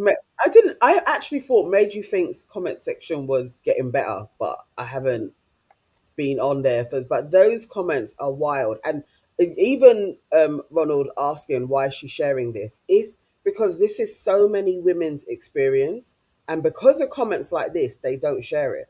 But you need to find it needs to be something that people prompt, talk about, think about, know that they're not alone. Like, she also is a podcaster, so that's why she's sharing her thoughts. But this is real. This is a lot of people's lives. Like, they are thinking about what should I do? What do I actually want? And also, this is the thing that we're going through. And yes, extreme feminism, it might be a bit too extreme. But for once in our fucking lives, can a woman just tell the truth about her situation? Yes, we have the capacity and the capabilities to give life, but not everybody wants to. We have been told that we have to because we have this stuff inside our bodies that tells us that we have to. We actually don't have to. And actually, women can make that decision not to, without it being, oh, you're going to be Charlie, you're a cat lady. You're not used to hearing it. And the more people talk about it, it's okay. And if she's not got the right, because also, as our Hotep sister was saying, Mutt, who's getting bigged up to the divestors, she's saying that women, oh God, I lost my point because I was bigging them up so much. But she was saying, what was she saying about women and taking ownership, taking control? But that's it. Sorry, mothers. Mothers are not, we don't talk about bad mothers. We don't, because women are protected in that space. And I get it. Sometimes Black women aren't in our bubble. They're not held accountable for their bad behavior because we're trying to protect them so much because we're always shit upon. However, we always said on the Aunties, we're going to have a conversation about mothers that are not great mothers. And that's not, there's all the stuff that goes into it, being left to raise kids by yourself. And when you're not healed yourself, like I said, when I was, as a single mother, when I knew I was going through dark places, I had to pull myself up, but I had the capability to do so. If I didn't, my child would be in a different situation because I would have neglected my child. I would have lived out the trauma that I experienced as a child, and my child would be in a product of trauma. So there's a real thing that if women recognize that actually it's better off that I don't have children, that's a conversation to be had. And I think, guys, people aren't used to hearing it from women, and they just end up cussing them. It's actually annoying. No, it really is. It really is. How long we got? Okay, we have 5 minutes until the next one starts. Just All to right. let everybody know that Liam Payne's toxicology report came out now, and what was previously reported on all of the various things that they said, pink cocaine, different drugs, that was not what was in his system. He literally had cocaine, antidepressants, and alcohol. And there's some factions that are saying it may not have been enough to have even caused the psychosis that they're saying he was under as well. And 3 people have now been charged. They have been taken in and arrested in connection to his death as well. So that's an update on Liam as well. And let's see, he is definitely under my conspiracy theory bag, because I truly believe something was going on, and I think he was murdered for various things to do with the music business. But yeah, there's lots of theories out there about him, and that he may have, there's contracts, there's all manner of different things, but I'm not believing that he jumped off that balcony himself. Not at all. Definitely not. Okay. Oh, Kodak. We didn't touch on Kodak. Kodak Black. Let's just pray for him. We need just pray for him. That's a conversation. That's a conversation. All right, guys. Yes. You said was Liam trying to buy NBC. That part. That part. He was just trying to put his music out. That's all. That's what he was up to. But yes, guys, stay on our channel. Your Aunties Could Never podcast 215 is going to be premiering in 4 minutes. Thank you to all our new members. Thank you so much for joining. Welcome to the family. News and Nonsense will be here every Friday at 8 o'clock. I think we're going live tomorrow at 11. We are for our members. Yes. For members, we're going live tomorrow at 11. Just have a Saturday catch up. We're going to do it once in a while to give you some extra content. Just going to check in with us on Saturday and then go back to bed or go about your Saturday business. So check in with us at 11 tomorrow. Good night. Dilemmas or anything or things that you want us to solve for you, just jump on the live. AM. Going to be 11 a.m. GMT. UK time. Yeah. I don't know what time that is for you guys, but in America and elsewhere. 11 in the Thank morning. you so much. It was a great chat. I liked today's conversation. It was good. It was good. It was good. Had a lot to think about. Yes. 11 a.m. guys. I will sort out the link as well. Okay. I drank so much water. I was so thirsty. Oh my gosh. I'm going to run and get a drink quickly before jumping in the comments for our episode. I'm probably going to go to bed. I've got to get up early. I've got to make it to the gym. Pray for me, guys. I've got to go to the gym and come back home and do the live. So I need to go to bed. I will be in the chat with you guys. So see you in a second. Bye.